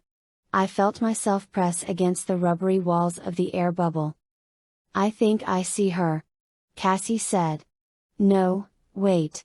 Just seaweed. No, wait again. I do see her. She's green, maybe half an inch long but growing fast. Rachel, what are you morphing? Jake asked. Why don't you tell me? Because, guess what? I don't know. Stay cool, Rachel, Jake advised. Cool? Cool? Hey, sorry if I sound tense, but I keep turning into things I don't want to turn into. It's the crocodile. Cassie said. Jake, over here. This way. Suddenly, I could see again. Eyes appeared just in time for me to see stick-like ant legs morphing into stubby, green-scaled crocodile legs. I was growing at incredible speed. I could feel the water sliding over and around me as I occupied more and more space. But at least I could see again. And I wasn't drowning. The crocodile has the ability to hold its breath for a very long time. Above me I could see the bright sheet that was the divider between water and air. And in the water around me hovered 2 big, gray bottlenose dolphins, both grinning their eternal dolphin grins. Cassie and Jake. Moving swiftly past, just 100 feet off, was a menacing looking tiger shark. Ax? I hoped. I looked at Jake. Or maybe it was Cassie. I guess maybe I should have mentioned I was having this little problem with morphing, huh? No, it's much better to find out this way, Rachel. You know, when you could get us all killed, Jake said. It's not like Jake to be sarcastic. Oh, man, Marco said. He was still in seagull morph. I don't know what Visser 3 is now, but he's getting ready to dive in the water. And you don't want to be there when he does. Let's get out of here while we can, Jake said. Rachel, if you feel any more morphing happening, tell us, alright? If you don't mind. Yell at me later, okay? Let's get some distance. I turned my long body easily and began swimming, using my big crocodile tail. Cassie and Jake and Ax all turned on the speed, and in 10 seconds they were far out ahead of me. I saw Jake stop and look back. Alligators aren't exactly fast swimmers, are they? Crocodiles, I corrected him. And no. I guess not. Then we heard. Poo-wumph. It was a sound like a depth charge. Like something very large had just cannonballed into the water. Here he comes, Marco announced grimly. Look out for those spears. They look nasty. The what? I asked. The spears? What spears? The thing Visser 3 morphed into. I can't be sure, but I think maybe it shoots spears out of its mouth. Ah? Ax said, speaking up. I bet it's a lepton javelin fish. I've always wanted to see one of those. I mean, you know, in a zoo or something. Well, we can't outrun it with Rachel in alligator morph, Jake said. Crocodile, Cassie said. Not alligator. You guys get out of here. I'll take care of Visser 3, I said, sounding much braver than I felt. It's my fault we're in this mess. Yeah, right, Rachel, Jake said. Then he began rapid-fire orders. Spread out. 30 feet apart. Keep moving so he doesn't get an easy target. Marco? We could use your help down here. And for future reference, I don't give a rat's butt if it's a crocodile or an alligator, so long as it can fight. Chapter 17. I drifted up to the surface, showing just my nostrils and my eyes above water. I breathed out and refilled my lungs with fresh air. The dolphins did the same, blowing out through the holes in the backs of their heads and sucking in fresh air. In the few seconds before I dived again, I saw Jeremy Jason standing on the back of the boat. He had a huge, fierce grin on his face. He was pointing and laughing like a fan at a boxing match. Something he yelled drifted to me on the breeze. Is he awesome, or what? He was referring to Visser 3. He had just watched the Visser shed his human form, meld into his stolen Andalite body, then morph into a fearsome beast from some far distant planet. And his reaction to it all was admiration. I felt cold fury.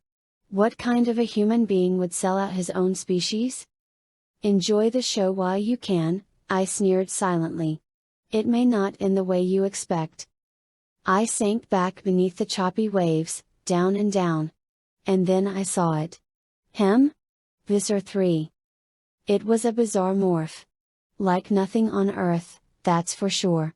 It looked like a vast, bright yellow stingray.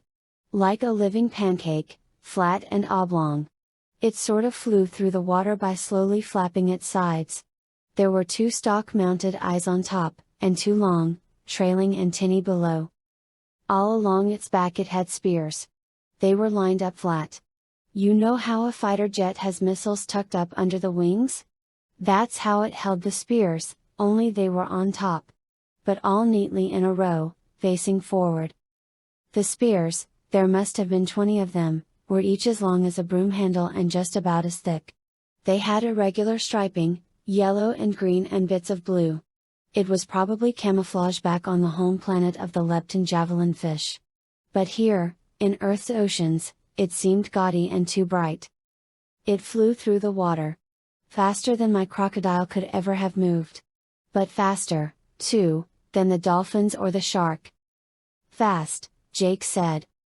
Yep, I agreed. Probably not all that agile, though, he suggested. No. It will be slow in a turn. I've changed my mind, Ax said. I do not think I want to see a lepton javelin fish. I glanced left. Ax was holding position there. Beyond him was Jake. Cassie was on my right. The javelin fish was now just 100 feet away. I could only pray I wouldn't suddenly start morphing again. Then? The javelin fish, Visser 3, began to swell up. It seemed to inflate like a balloon. It slowed. Shoo-oop. A spear fired from the javelin fish's mouth. Like a rocket, it lanced through the water. I didn't have time to even think about dodging it. Ah! The spear went through my tail, near the base. Pain shot up my spine. Blood billowed into the water around me. My blood! I looked down. The spear was still there, piercing my scales. All I could do was stare at it. It seemed ridiculous. It was just stuck right through me. Rachel. Ha ha! Visser 3 exulted. It works. I just acquired this morph, and look how well it performs. I looked at Visser 3. One of the spears stored on his back rolled neatly into a flap. Then he began to swell again, ready to fire another spear. Look out! Move! Move! Jake howled in our heads. But I couldn't move. My tail was paralyzed. I wanted to charge the alien creature, but I could barely move at all. Shoo-oop! The second spear flew straight for Cassie. But her dolphin was too fast. She kicked hard and the spear missed by millimeters. No, she had been hit. I could see the cut across her back where the spear had opened the flesh. I'm okay, she cried. She'd been lucky. A split second slower and she would have been impaled. The javelin fish was still rushing at us. I rolled onto my back, pale belly up. Jake! Back off! Get out of here! It's too fast. You have to split up and hope you lose him. I'm not leaving you. You have to. I'll play dead. And if he comes close enough, greater than. He hesitated, but only for a second longer. Split up? Run for it. I'm not leaving Rachel. Cassie cried. Cassie, you have to, I said. Now. Get out of here or we'll all be dead. Visser 3 flew toward us, gliding swiftly through the water. I saw a new spear roll into the flap. He began to swell, sucking in the water he used to propel the spear. He's getting ready again. You guys, get out of here. Cassie and Jake and Ax all wheeled sharply away, each heading off in a different direction. Shoo-oop! The spear raced after Ax. He was 100 feet away and moving at full shark speed. But the spear gained swiftly. Now, Ax! Now! I yelled. He swerved right, and the spear blew past. Thank you, Rachel, Ax said. The Visser hesitated. Ah, splitting up, eh? Well, that will only affect the order in which I kill each of you. What have I heard the human children say? Ah yes, eeny, meeny, miny, moo. I almost said, it's mo, you jerk. Mo, not moo. But I had slightly more sense than that. I just lay there, hanging in the water, belly up, looking dead and trying not to feel the pain from the spear in my tail. Go after Cassie, I begged silently. Go for Cassie, you disgusting creature. If the Visser went after Ax, he would pass too far for me to reach. The same if he chased Jake. Only Cassie would bring him near me. Visser 3 flapped his water wings. I grinned a crocodile grin. He came closer, then he slowed and began to swell. Larger and larger he grew, like an overfilled balloon. And closer he came. 10 feet, 5, 2, 12 inches. Close enough. I jerked every muscle in my powerful crocodile body. My head thrust forward. My jaws opened wide. And I bit down. I definitely bit down. Did you know a crocodile has the most powerful jaws in the animal kingdom? Did you know they can practically crush rocks with their jaws? I clamped that long, toothy crocodile jaw down on the left wing of the viscer's javelin fish. And then, poof off. Sploosh. It was like biting into a water balloon. The inflated javelin fish exploded. All the water it had sucked into fire its next spear went blasting out through the hole I made. And that leptin javelin fish learned a whole new way to fly. It squirted wildly through the water, blasted up through the surface, arced through the air like a sick dolphin, and landed far away with a loud, satisfying splash. And the whole time, we heard Visser 3's thought-speak voice crying, "Ah!" I relaxed a little then, although relaxing just made me notice the pain in my tail. A dolphin came nosing up to me. "Hey, it's me, Marco. I'm here to save the day." I actually laughed. Just in time, Marco. Just in time. Chapter 18. Allergy, Ax said. You acquired some animal you're allergic to. It happens sometimes. This out of control morphing is an allergy? I have an allergy? To what? What was the last animal you acquired? Cassie asked. Then she answered her own question. The crocodile. You must be allergic to crocodiles. We were in the safety of the woods out beyond Cassie's farm. It was a little area we went to fairly often for privacy. Ax needed to morph back to his own body. And Tobias, well, Tobias needed to hunt dinner before it got dark. As we all talked, Tobias waited in an overhead branch. We were on the edge of a small, grassy meadow. A meadow full of mice. Tobias kept his laser vision focused on the tall grass of the meadow. The others were all glaring at me. Except Cassie, of course, who was just shaking her head. She felt she'd made a mistake letting me keep my secret. You're saying because I acquired that crocodile I lost control of my morphing powers? Not all control. Just some. It's like when you humans suddenly make violent exhalations through your nostrils and shout, "Achoo!" Greater than. Sneezing. You're saying I've been sneezing. Huh? Tobias said. He opened his wings and swooped out across the grass, just a few feet above the ground. He flared suddenly, raked his talons forward, and for a few seconds disappeared from sight. And another mouse bites the dust, Marco commented. Yes, Rachel, Ax said. You've been having an allergic reaction to the crocodile DNA. Greater than. So what do I do? Is there some medicine I can take or something? No medicine. At least none that humans could create. But there is a process. Something that happens naturally in these cases. At least it happens to Andalites. It's called Harith Elent. That sounds poetic, Cassie said. A literal translation would be something like burping DNA. Greater than. Now that's poetry, Marco said, laughing. Since we have no mouths we don't have phrases like spitting out or vomiting up. Harith is what we say instead. Even Jake smiled. How does Rachel do it? This process? He asked Ax. The offending DNA will eventually be expelled from your system. You can't control when it happens. You just have to be careful, especially since this crocodile is a dangerous creature. Sounds easy enough, I said. I'm always careful. It isn't easy. See, you basically have to morph the animal while you retain your own body. You have to create a whole, living animal out of the excess matter floating in zero space. I looked at Ax. Excuse me? Until the Harith Elent begins, you can control some of the symptoms by remaining very calm and unemotional. The out-of-control morphing in the water happened when you were upset or emotional. I shrugged. I was mad because that jerk Jeremy Jason McTrader was betraying his fans. Not to mention his entire species, yeah. And you said a similar thing happened when you were in Chapman's office, where you were afraid.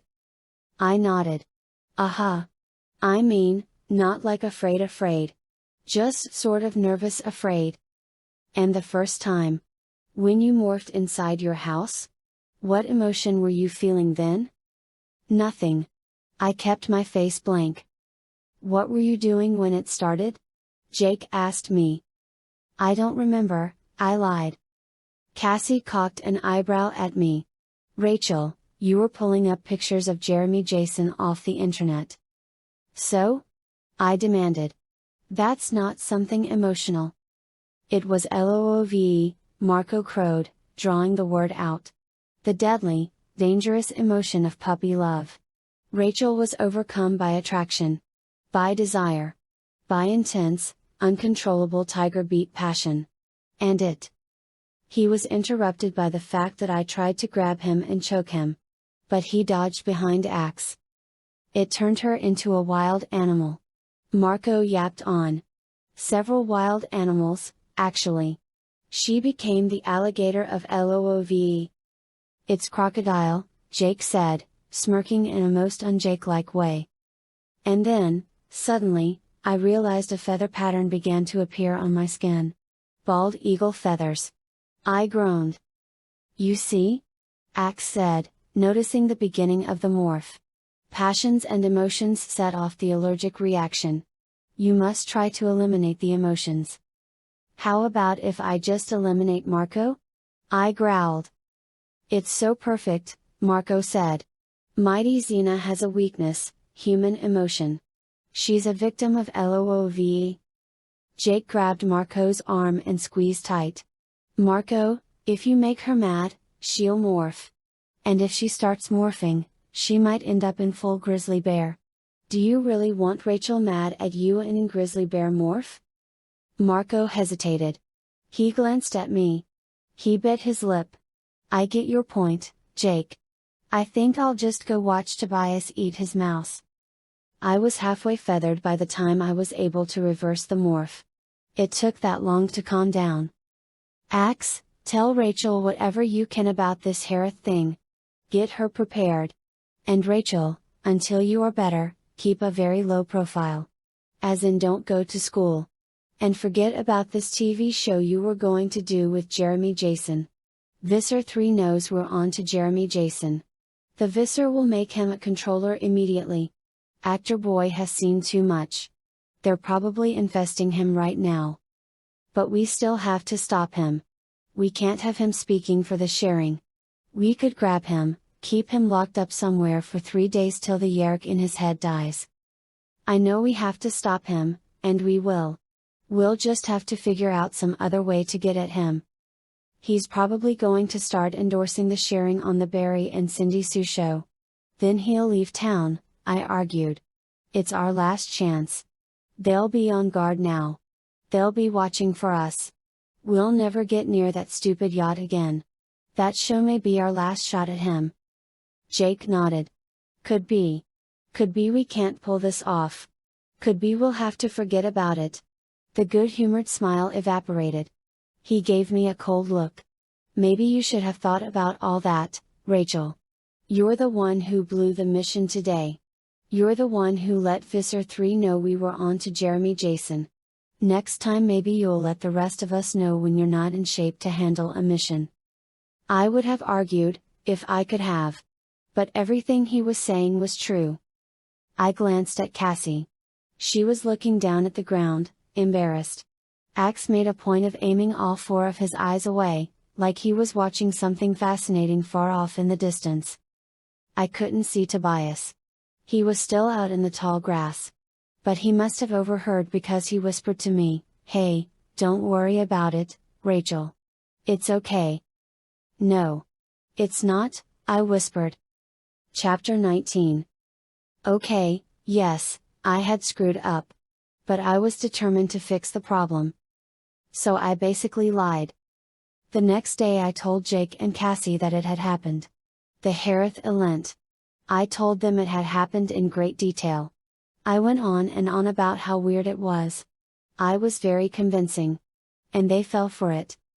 Of course, if I tried to fool Ax it wouldn't have worked. Because see, I didn't really know what was going to happen during this DNA burping.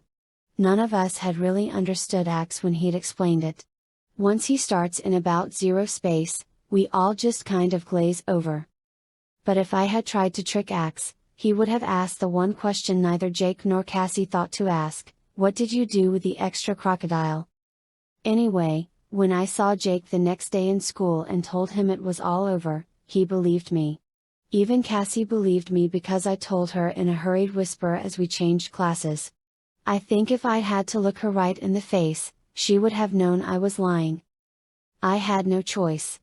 I had to make it to the Barry and Cindy Sue show.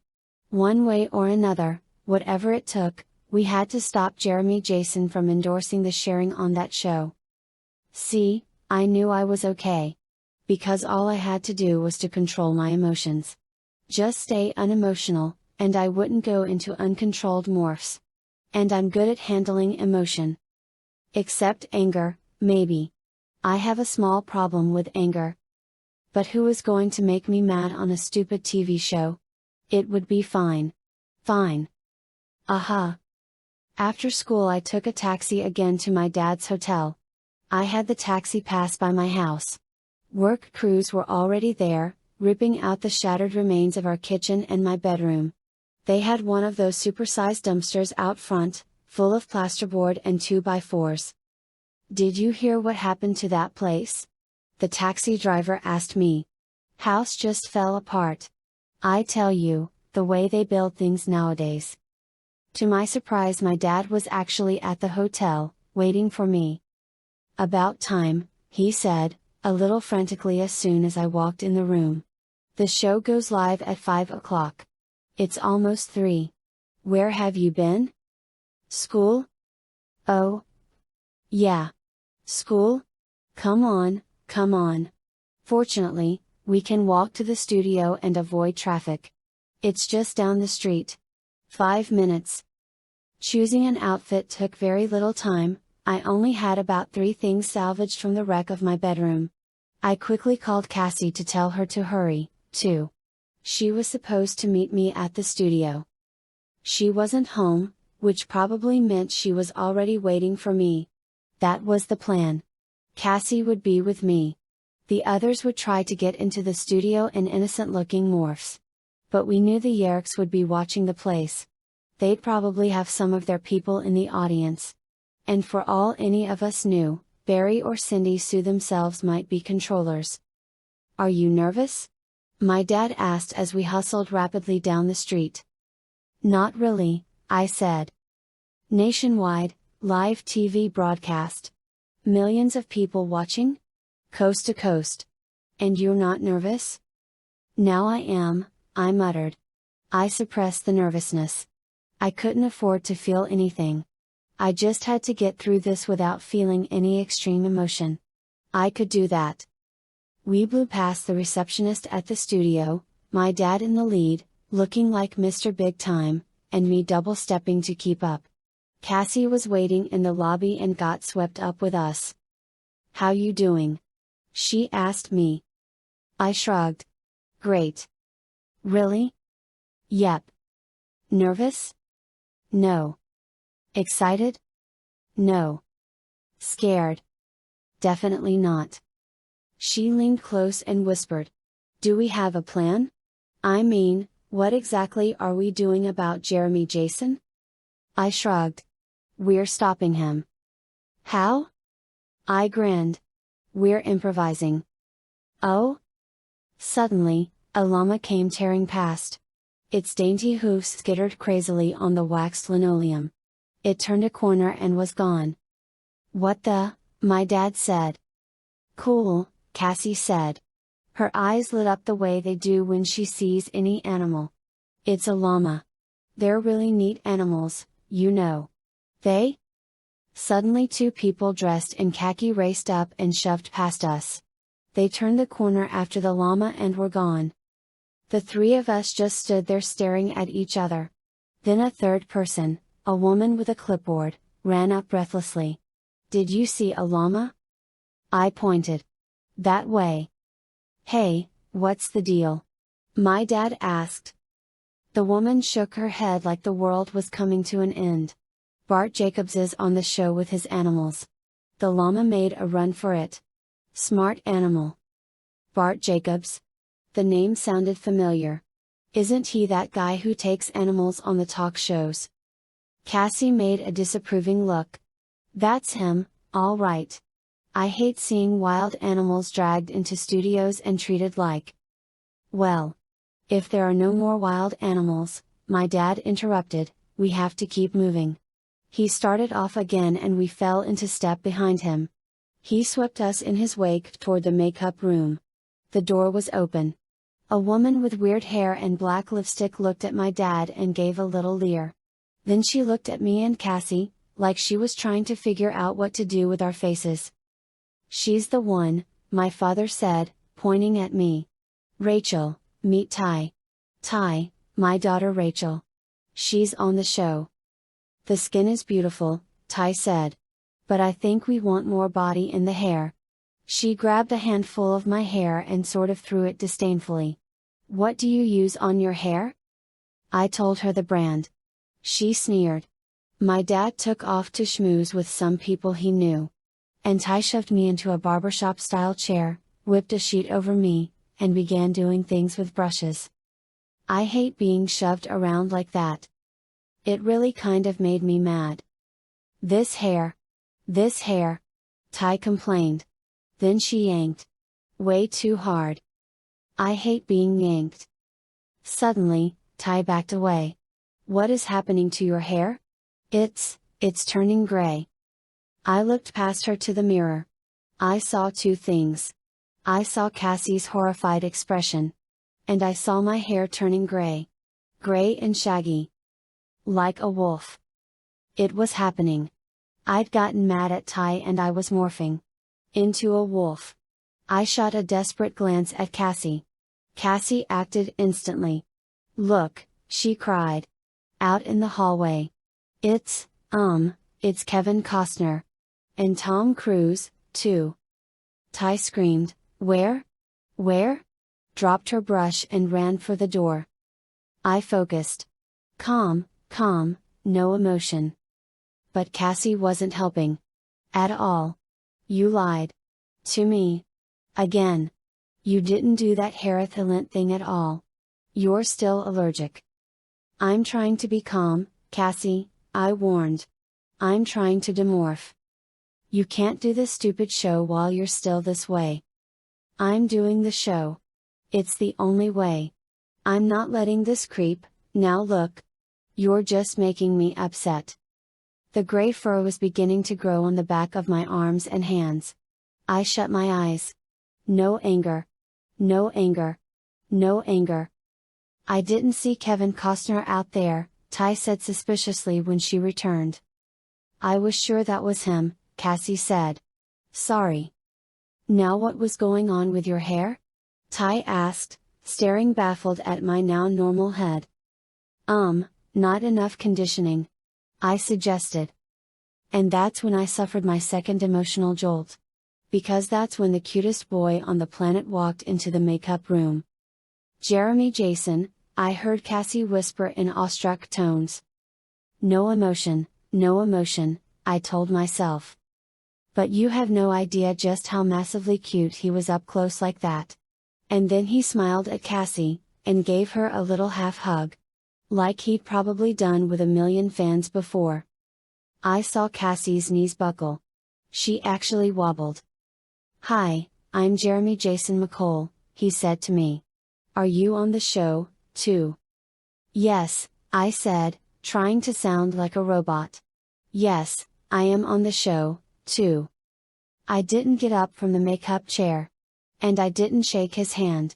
Because I have to tell you the truth, even knowing what he was now, even knowing what kind of person he was, even knowing that inside his head there lived an evil gray yerk slug, if he'd hugged me like he had Cassie, I would have morphed. I would have morphed big time. Chapter 20. Hey, Jeremy Jason said, giving me his famous squinty, skeptical look. Don't I know you from somewhere? I shook my head. No. Definitely not. Yeah. You're the girl who fell into the crocodile pit after that kid. You're on the show today, huh? That's not all she did, Cassie rushed to say. She also had her house fall in on her. I sent Cassie a "What are you doing?" look. Like having a house fall on me would make Jeremy Jason think better of me? Like that would impress him. Cassie made a helpless, confused, giddy look and shrugged. She kept staring at Jeremy Jason with a slightly weird grin. Of course, to be honest, I probably had the identical slightly weird grin. Jeremy Jason flashed his smile. Then he said, "Look, disaster girl, or whatever you are, how about if you and your friend stumble on out of here? I need to get made up. And I don't need an audience." That took care of the weird grins. Ty looked fiercely at me and jerked her head toward the door. Outside in the hallway we found the llama. It was standing there, minding its own business. "Disaster girl," I repeated. "Excuse me?" "Stumble on out of here," Cassie said. We both looked at the llama. "If you're waiting to get made up, you can forget it," I told the llama. "You're not a big enough star." "Maybe not, but I will be someday," the llama said. "Yaha!" Cassie and I yelped. You'd think we, of all people, would be prepared for strange things like talking llamas. But it caught us totally by surprise. "Marco?" I hissed. "Who else would be this cute? Check out this fur. Check out this little llama smile on my little llama face. What are you doing?" "Jake's somewhere around here in cockroach morph. Ax is here in fly morph. I came that way, too. But then I saw this llama wandering around loose.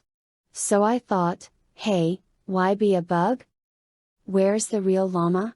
Cassie whispered. "Don't worry. I put him in an empty dressing room. By the way, I saw the schedule. Bart Jacobs and various animals of his, including yours truly, go on first, then the Wussy Wonder, and finally you, Rachel." Cassie cocked an eyebrow at me. I deliberately didn't look at her. I knew what she wanted me to do. "Fine, I'll tell him," Cassie said. "Marco, Rachel may have slightly exaggerated when she said she was okay. You'd better warn Jake." "She didn't burp the croc?" "Nope. I'm fine as long as I don't get excited," I said defensively. "You know, Rachel, I'm supposed to be the irresponsible one," Marco said. Cassie was biting her lip thoughtfully. "It's too late for Rachel just to cancel. But we need a backup, just in case. No matter what happens, we can't have people seeing Rachel morph." "What can you do? If she morphs suddenly, greater than?" "Well," Cassie interrupted, "the important thing is that there always be a Rachel. See? I can't believe what I'm even thinking, and it totally gives me the willies, but Rachel? I think we need a copy of you." "Morph Rachel," Marco trilled. "I'll do it. I'll do it." "When pigs fly," I said. Marco shot a llama look to his left. "Oh? Looks like I'm busted." The two khaki-clad trainers appeared at the end of the hallway. They crept up slowly.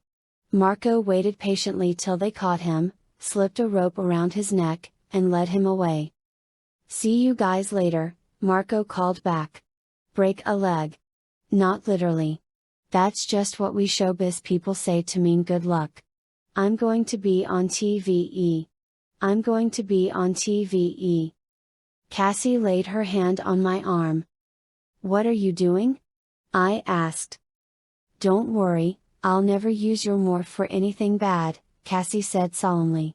And then I started getting dreamy and drifty as she acquired my DNA.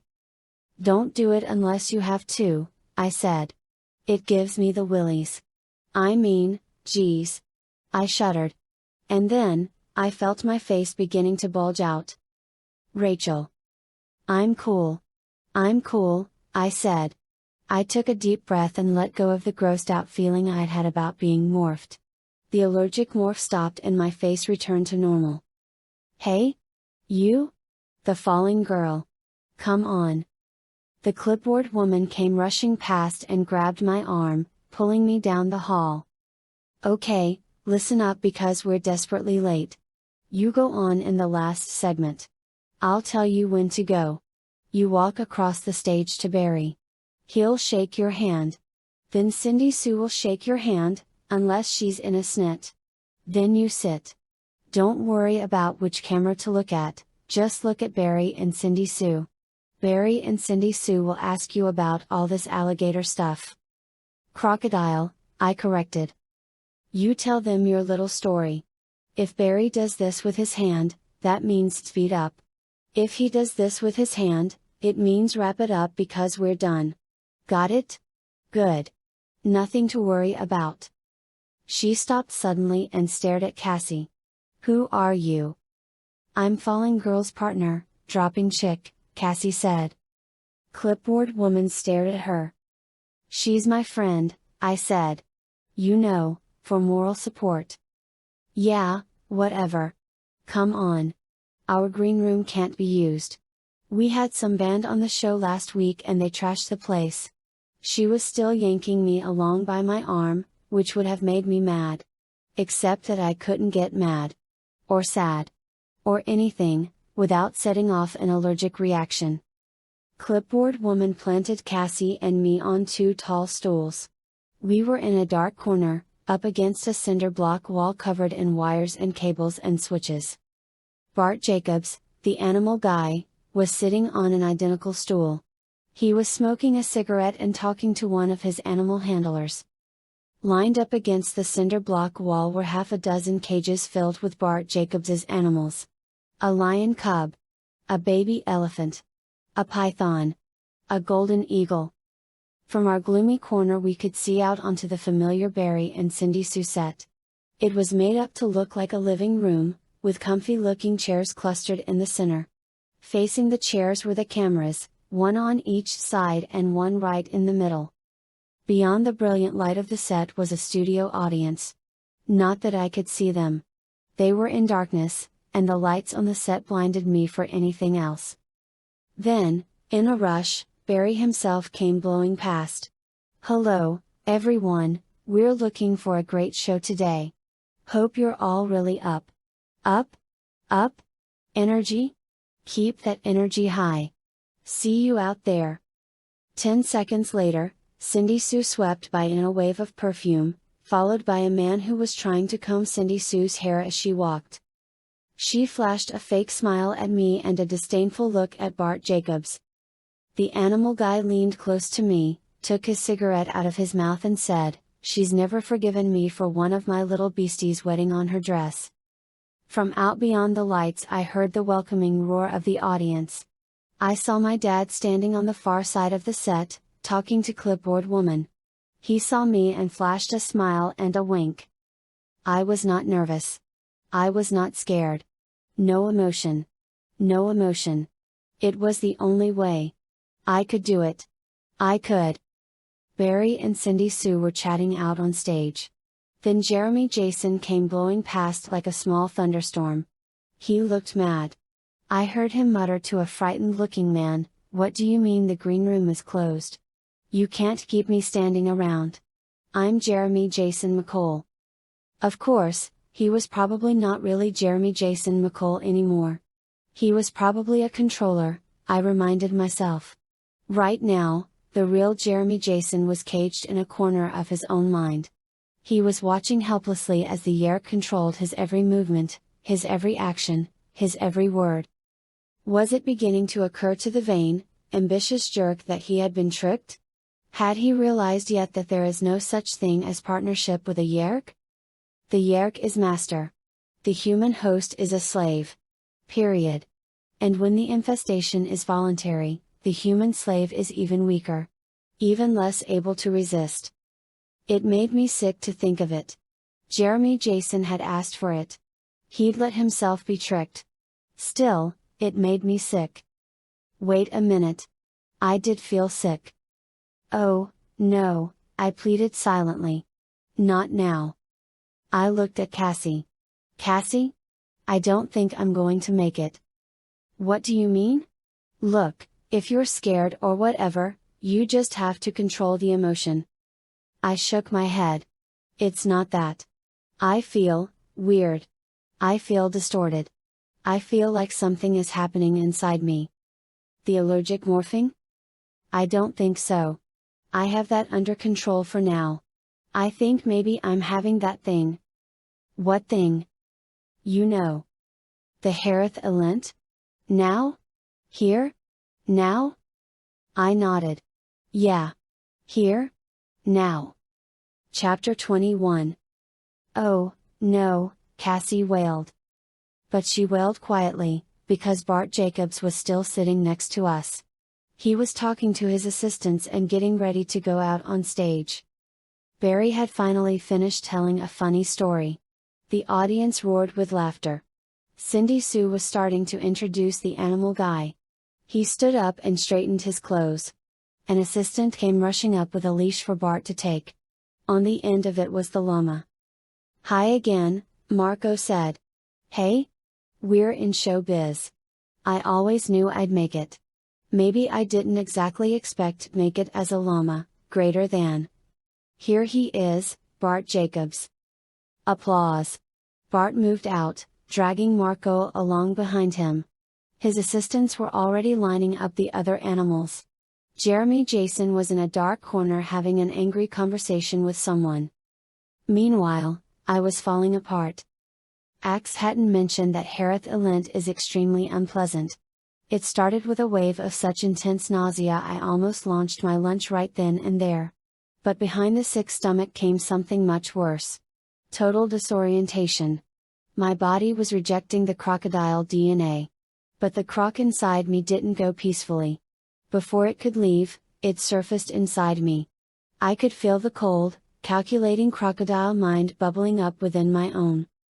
I was losing control of my own body.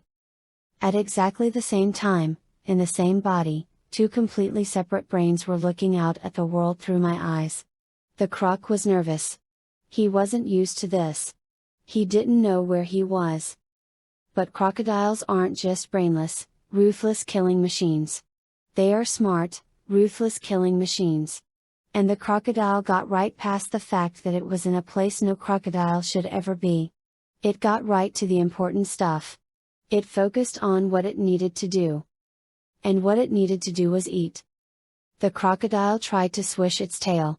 But it didn't have a tail. So it shook my butt. Rachel.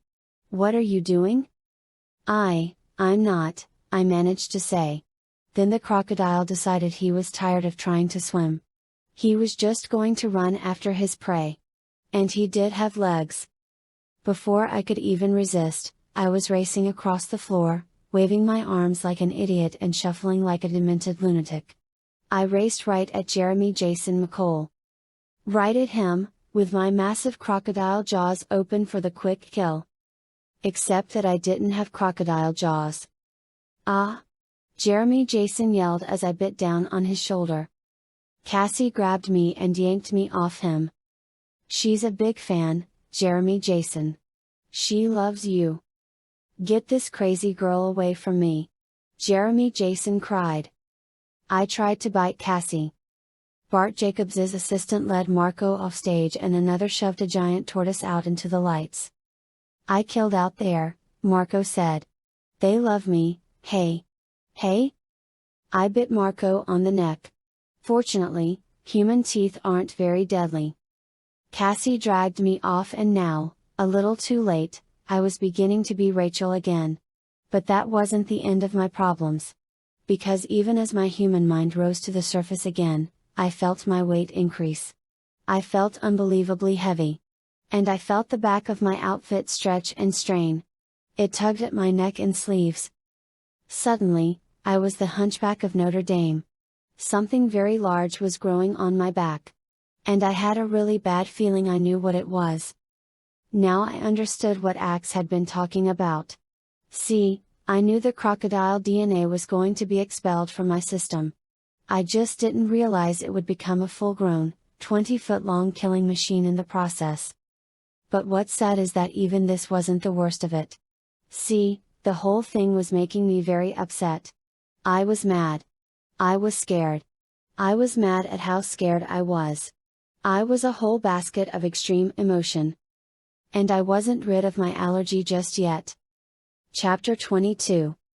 Rachel, Cassie gasped. I know, I said. We have to get out of here. I know. Cassie grabbed me and quick-stepped me off the stage. We brushed rudely past Jeremy Jason, who recoiled in horror from the loony girl who'd bitten him. We brushed past the clipboard woman who yelled, "Hey, stop. You can't leave." She has to blow chunks, Cassie said. I think it's stage fright. Down the hall. On the left. By the time we reached the ladies' room, I was beyond hunchback. I looked like a buffalo. What are we going to do? Cassie asked. Like I know? I shrilled. I have a crocodile coming out of my back. And I think I'm, grrr, roar. I looked in horror at my hands. Yes, thick brown fur was growing. Fur I knew well. Grizzly bear fur. Ax said you have to focus. Control the process. Or something like that. I glared furiously at Cassie. I could no longer speak. I was making a warp speed change to grizzly bear. And not just the feet this time. My blunt muzzle was protruding. My fingers were growing short while my fingernails were becoming the black, hooked claws that could disembowel an elk. And at the same time, the crocodile was emerging from my back. It was literally crawling and squirming out of me. It didn't hurt. But oh, man, was it creepy. Creepy beyond any creepiness. And I'm a girl who's seen some creepy things. Oh, no, Cassie whispered in utter horror, staring at whatever was happening on my back. Someone tried to open the bathroom door. Go away. Occupied. I have to go, a woman's voice whined. Trust me, Cassie grated. Go somewhere else. Cassie. I cried as soon as I got thought speak. This crocodile. He's not me. Do you understand? He's a real, out-of-control crocodile. Cassie shot a desperate glance around the bathroom. It was way too small to hold a 20-foot crocodile as well as a grizzly bear. Cassie. The croc will kill you. Now the crocodile was so heavy it was weighing me down. And in the bathroom mirror I saw the horrendous image of a crocodile snout growing and emerging in the area just behind my own neck. I would have been knocked to the ground by the sheer weight of the reptile, but as he was growing, I was becoming the grizzly bear. And grizzly bears are extremely strong. I don't have a morph that can beat a crocodile, Cassie said. Nothing can fight a crocodile. Then get out. I can't. You're blocking the door with your crocodile tail. Get in the stall. Quick. The head is almost formed. I saw myself reflected in the mirror. It was an image from the nightmares of a madwoman. It was insane. Two heads seemed to be growing from the same body, grizzly bear and crocodile. The croc snapped its toothy jaws, trying them out. Rachel, what if the crocodile attacks the bear?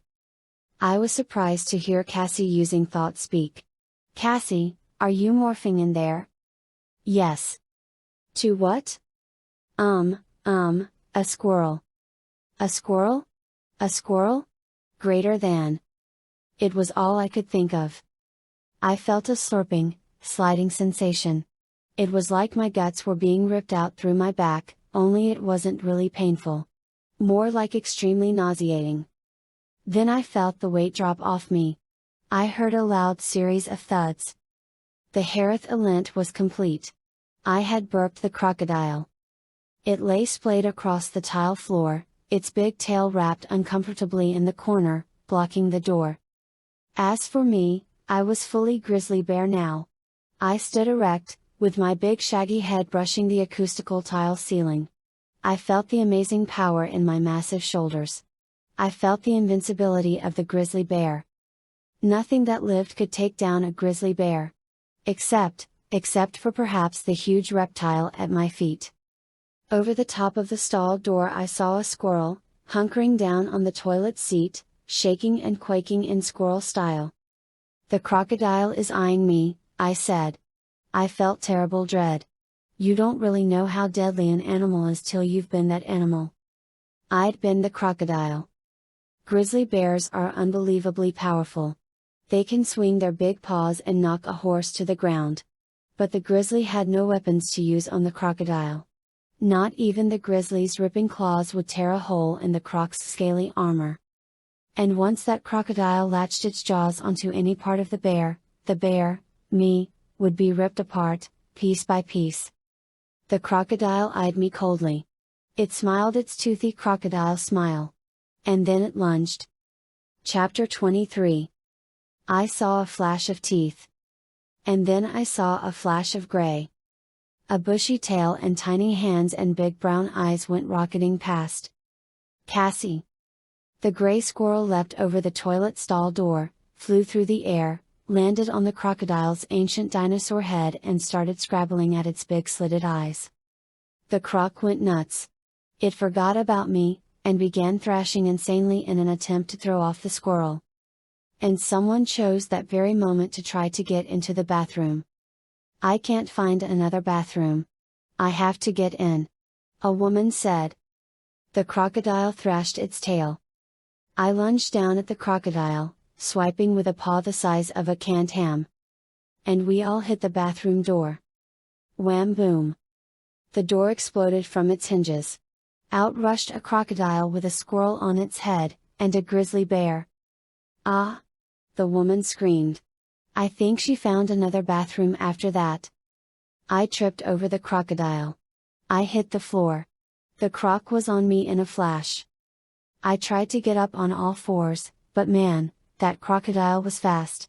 With no time to get up, I could only power my way down the hall by clawing. I sunk 6-inch claws into the walls and propelled myself, scooting along on my back, like some weird out-of-control grizzly skateboarder. I scooted in terror, ripping the walls apart as I went. The croc scooted after me, snapping at the air just millimeters from my hind legs. Cassie had almost been thrown. She was holding on to the croc's neck with all her strength, but she couldn't reach his eyes anymore. And then, still scooting, I ran out of the hallway. With one last push I scooted on my back out into the backstage area, trailing a huge crocodile and a chittering, manic squirrel. People standing around off the set began to notice us. Ah! Help! Help! Run! Run! Ruin! Suddenly, crocodile jaws caught my leg. Ooh or I bellowed in pain. A llama broke free of a trainer's hand and rushed with insane courage at the crocodile. There was absolutely nothing Marco could do, but he tried anyway. And it didn't take a lot of time before he was thrown clear. But he scrambled right up, and came back for more. Get those animals out of here! The clipboard woman screamed. They're not my animals. They're not my animals. Bart Jacobs yammered as he ran to hide. I don't know where they came from. The croc started thrashing, grinding the bones in my leg. It was literally trying to tear my leg off. And it hurt. It hurt a lot. Ruawar. Oh, no. The show will be ruined. Should we go to commercial? Who cares? Run? Ah! Chapter 24. Maybe it was the sight of the brave but insane charge of the llama. Or maybe it was the fact that Cassie was once more scrabbling at the crocodile's eyes. But he opened his jaws just an inch. Just enough. I yanked my crushed leg out of the croc's mouth and tried to get far enough away that I could turn and fight head-on. Like that would work. Unfortunately, this move ended up dragging the entire battle, grizzly bear, squirrel, llama, and crocodile, out onto the set. Out to where Barry and Cindy Sue were gamely trying to interview Jeremy Jason McCole. Out to where Jeremy Jason McCole was just starting to say, Barry and Cindy Sue, I'm involved with this group that I think is really a wonderful organization. I think. Out to where brilliant lights illuminated our snarling, snapping, slashing, chittering, roaring ball of fur, claws, tails, scales, and teeth. Barry leapt out of his chair and backed away at amazing speed. Cindy Sue was cool. She just kept saying, can we get Bart Jacobs to come out here and remove his animals?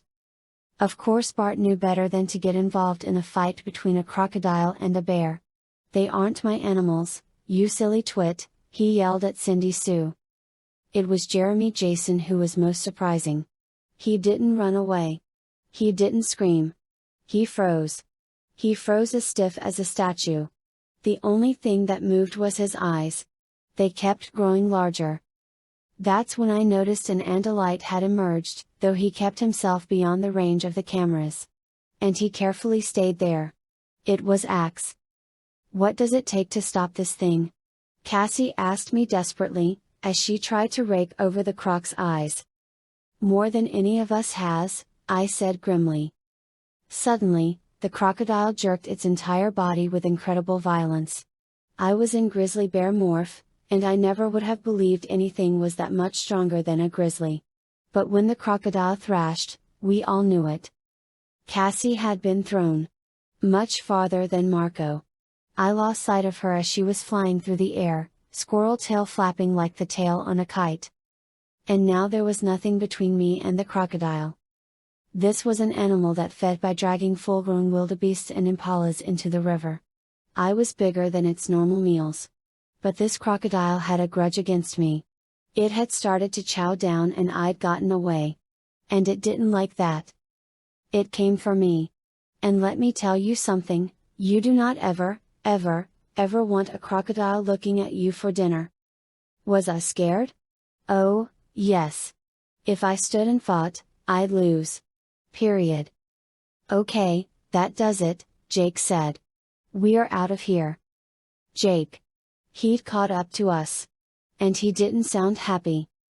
Then in my head I heard Cassie's thought-speak voice. "I'm at the light switches. I think I can turn off the lights. Get ready to run." "What?" "When the lights go down, everyone bail," Cassie cried. "I'm ready," Marco said. And that's when fate intervened. Marco was climbing to his llama feet. His hoofs played suddenly on the waxed floor and he plowed into the back of Jeremy Jason's seat. The actor, or the yerk in his head, was still frozen in horror. And he stayed frozen as he fell from the chair and landed directly in front of the crocodile. Chapter 25. The audience screamed in renewed horror. Cindy Sue finally broke and ran. Barry was yelling ridiculous directions in total panic. "Get a stapler.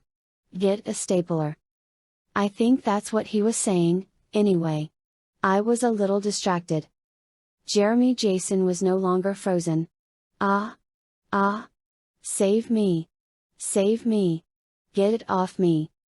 And with my dim bear vision, I could have sworn I saw something slimy and gray come crawling out of Jeremy Jason's ear. And that's when the lights went out. "Okay, run for it!" Cassie cried. Sudden darkness. Not pitch black, but too dark for cameras or the audience to see. Total pandemonium in the audience. It's one thing to see wild animals up on a set. It's a whole different feeling, sitting in the dark and not knowing whether those wild animals are going to come rampaging into the audience. The entire studio was nothing but screams.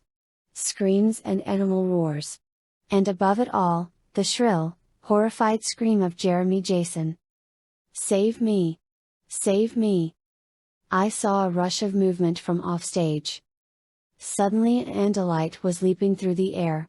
It landed directly on the crocodile's back. The Andalite tail flashed. Flashed? Flashed? Flashed? And suddenly the crocodile let go of Jeremy Jason. "Ax?" I asked. "Yes," he said, sounding grim. I knew Andalites are tougher than they look. I'd fought alongside Ax before. But nothing ever impressed me as much as that. That crocodile was a tank. It was unstoppable.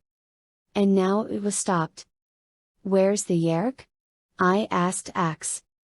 I saw the yerk leave this human a few seconds ago. So I had seen a slug crawling out of Jeremy Jason. The yerk had panicked. It didn't want to be swallowed up along with its host body. It was crawling around on the dark stage like a snail without its shell. "Everyone okay?" Jake asked. "Yeah," I answered. Alive, Marco said. Not happy, but alive.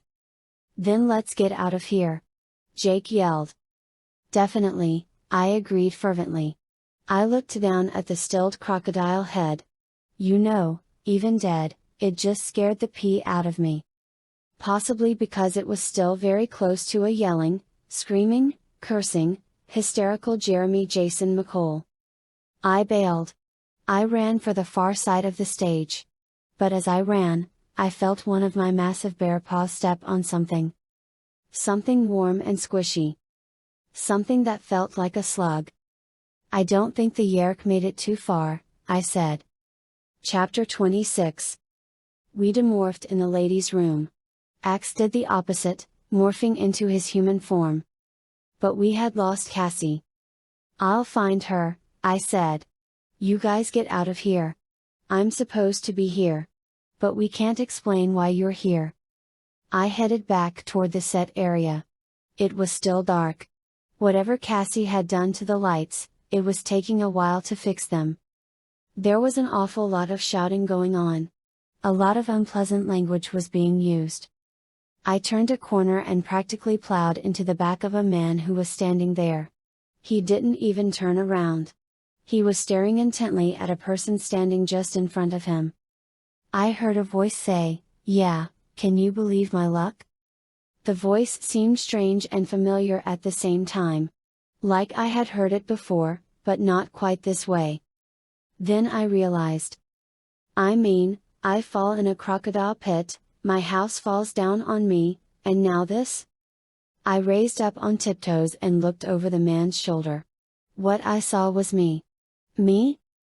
Actually Cassie, morphed into me. The man she was talking to was one of the show's producers. You're a very unlucky girl, the man said. That's what I keep telling people, Cassie said. They keep saying how lucky I am to survive. I keep saying, like, not. He nodded. You know, for a moment there I wondered about you, he said, letting the sentence trail off. Then he shrugged. But the crocodile has been destroyed. And yet here you are. I flattened myself back against the wall. If he turned and saw me he'd definitely flip. And what if he was a controller? I couldn't take that chance. Yeah, I'm glad it didn't get me, Cassie said. I'm getting out of here. I have to find my dad. He's here somewhere. It would help if someone would get things organized. Cassie pushed past the man. I turned my face away, not wanting to surprise her. And a light. The man snapped. My heart stopped. He was testing Cassie. Waiting to see if she would react. If she would recognize the word. If Cassie hesitated or stopped he would know. He would know. I shouldn't even have worried. When he rapped out the word Andalite. She kept walking and without hesitation said, yeah, a light would be helpful, too. The man made a snorting, dismissive sound and turned away. I fell into step behind Cassie. Nice job, sister, I said. Oh, good, you're back, she said. It's a good thing. I'm having the worst time trying to control this morph. You're having trouble being me. What could be hard about that? She raised an eyebrow in a way that looked as much like Cassie as it did like me. This brain of yours. It keeps trying to get me to do really dumb things. Paramedics came rushing past us, shoving us apart. When we were alone again I said, hey, I said we were going to improvise, right? And look how well it all turned out. We're all alive. Jeremy Jason probably won't be endorsing anything for a while, let alone the sharing. Plus, I stepped on the yerk. Jake will still kill you. I laughed. Cassie, if I were Jake, I'd kill me, too. Say, I don't suppose you'd want to stay in my body a while longer. Nope. Coward? Yep. Chapter 27. 2 days later, we sat around watching TV up in my hotel room. It would be another week at least till my house was rebuilt. In the meantime, there was room service. And cable TV. We lounged around, eating pie. The Animorphs. Cassie, the ecology nut, animal girl, Marco, who thought everything was a joke, and our fearless yet modest leader, Jake. There was also a disturbingly pretty boy named Ax, a boy who was actually an Andalite when he wasn't in human morph. Ax's entire face was covered with pie. Ax doesn't have a mouth in his normal body, and the sense of taste totally overwhelms him when he morphs human. The boy is dangerous around food. And standing on the windowsill there was a fierce red-tailed hawk. Tobias didn't want pie. We watched TV and picked at remnants of pie crust as familiar theme music started to play. Marco invented his own lyrics and sang along. Entertainment tonight, we're so glib and so light. Entertainment tonight, we got stars all right. We'll entertain you and drain you of all your thoughts tonight, yeah, yeah, yeah, yeah. Jake threw a pillow and hit Marco in the back of his head. Shh, Cassie said. Here it comes. The male announcer said, "You'll all remember the story we reported yesterday of the incredible melee during the broadcasting of the Barry and Cindy Sue show. Wild animals brought to the show by Bart Jacobs broke loose and created a terrible scene, during which Jeremy Jason McCole, the young star of the hit television series Powerhouse, was nearly eaten by a crocodile. Well, today we have an update. Jeremy Jason McCole is out of the hospital. Doctors say he'll be fine. But in an amazing development, his agent says Jeremy Jason is quitting Powerhouse and leaving the country. McCole's agent refuses to divulge the young actor's whereabouts, but sources say he has been spotted in Uzbekistan, a small Central Asian nation. Uzbekistan. Tobias repeated. I guess that was as far as he could get from the Yerks and the media, I suggested. I wonder if they have crocodiles in Uzbekistan. Marco wondered. I'm guessing no, I said.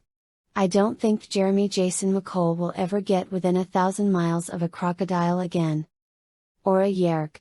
At least if he can help it, Jake said. Cassie sighed loudly. What is it, Cassie? Jake asked. She sighed again. It's just a pity. He really was cute. I agreed. Those dimples. That hair. Those eyes. Those lips. Ax, Marco said. You should have let the crocodile eat him. I ignored Marco, as I usually do. He was, without a doubt, the cutest guy ever. That does it, Jake said. Marco? Change the channel. Put on Baywatch.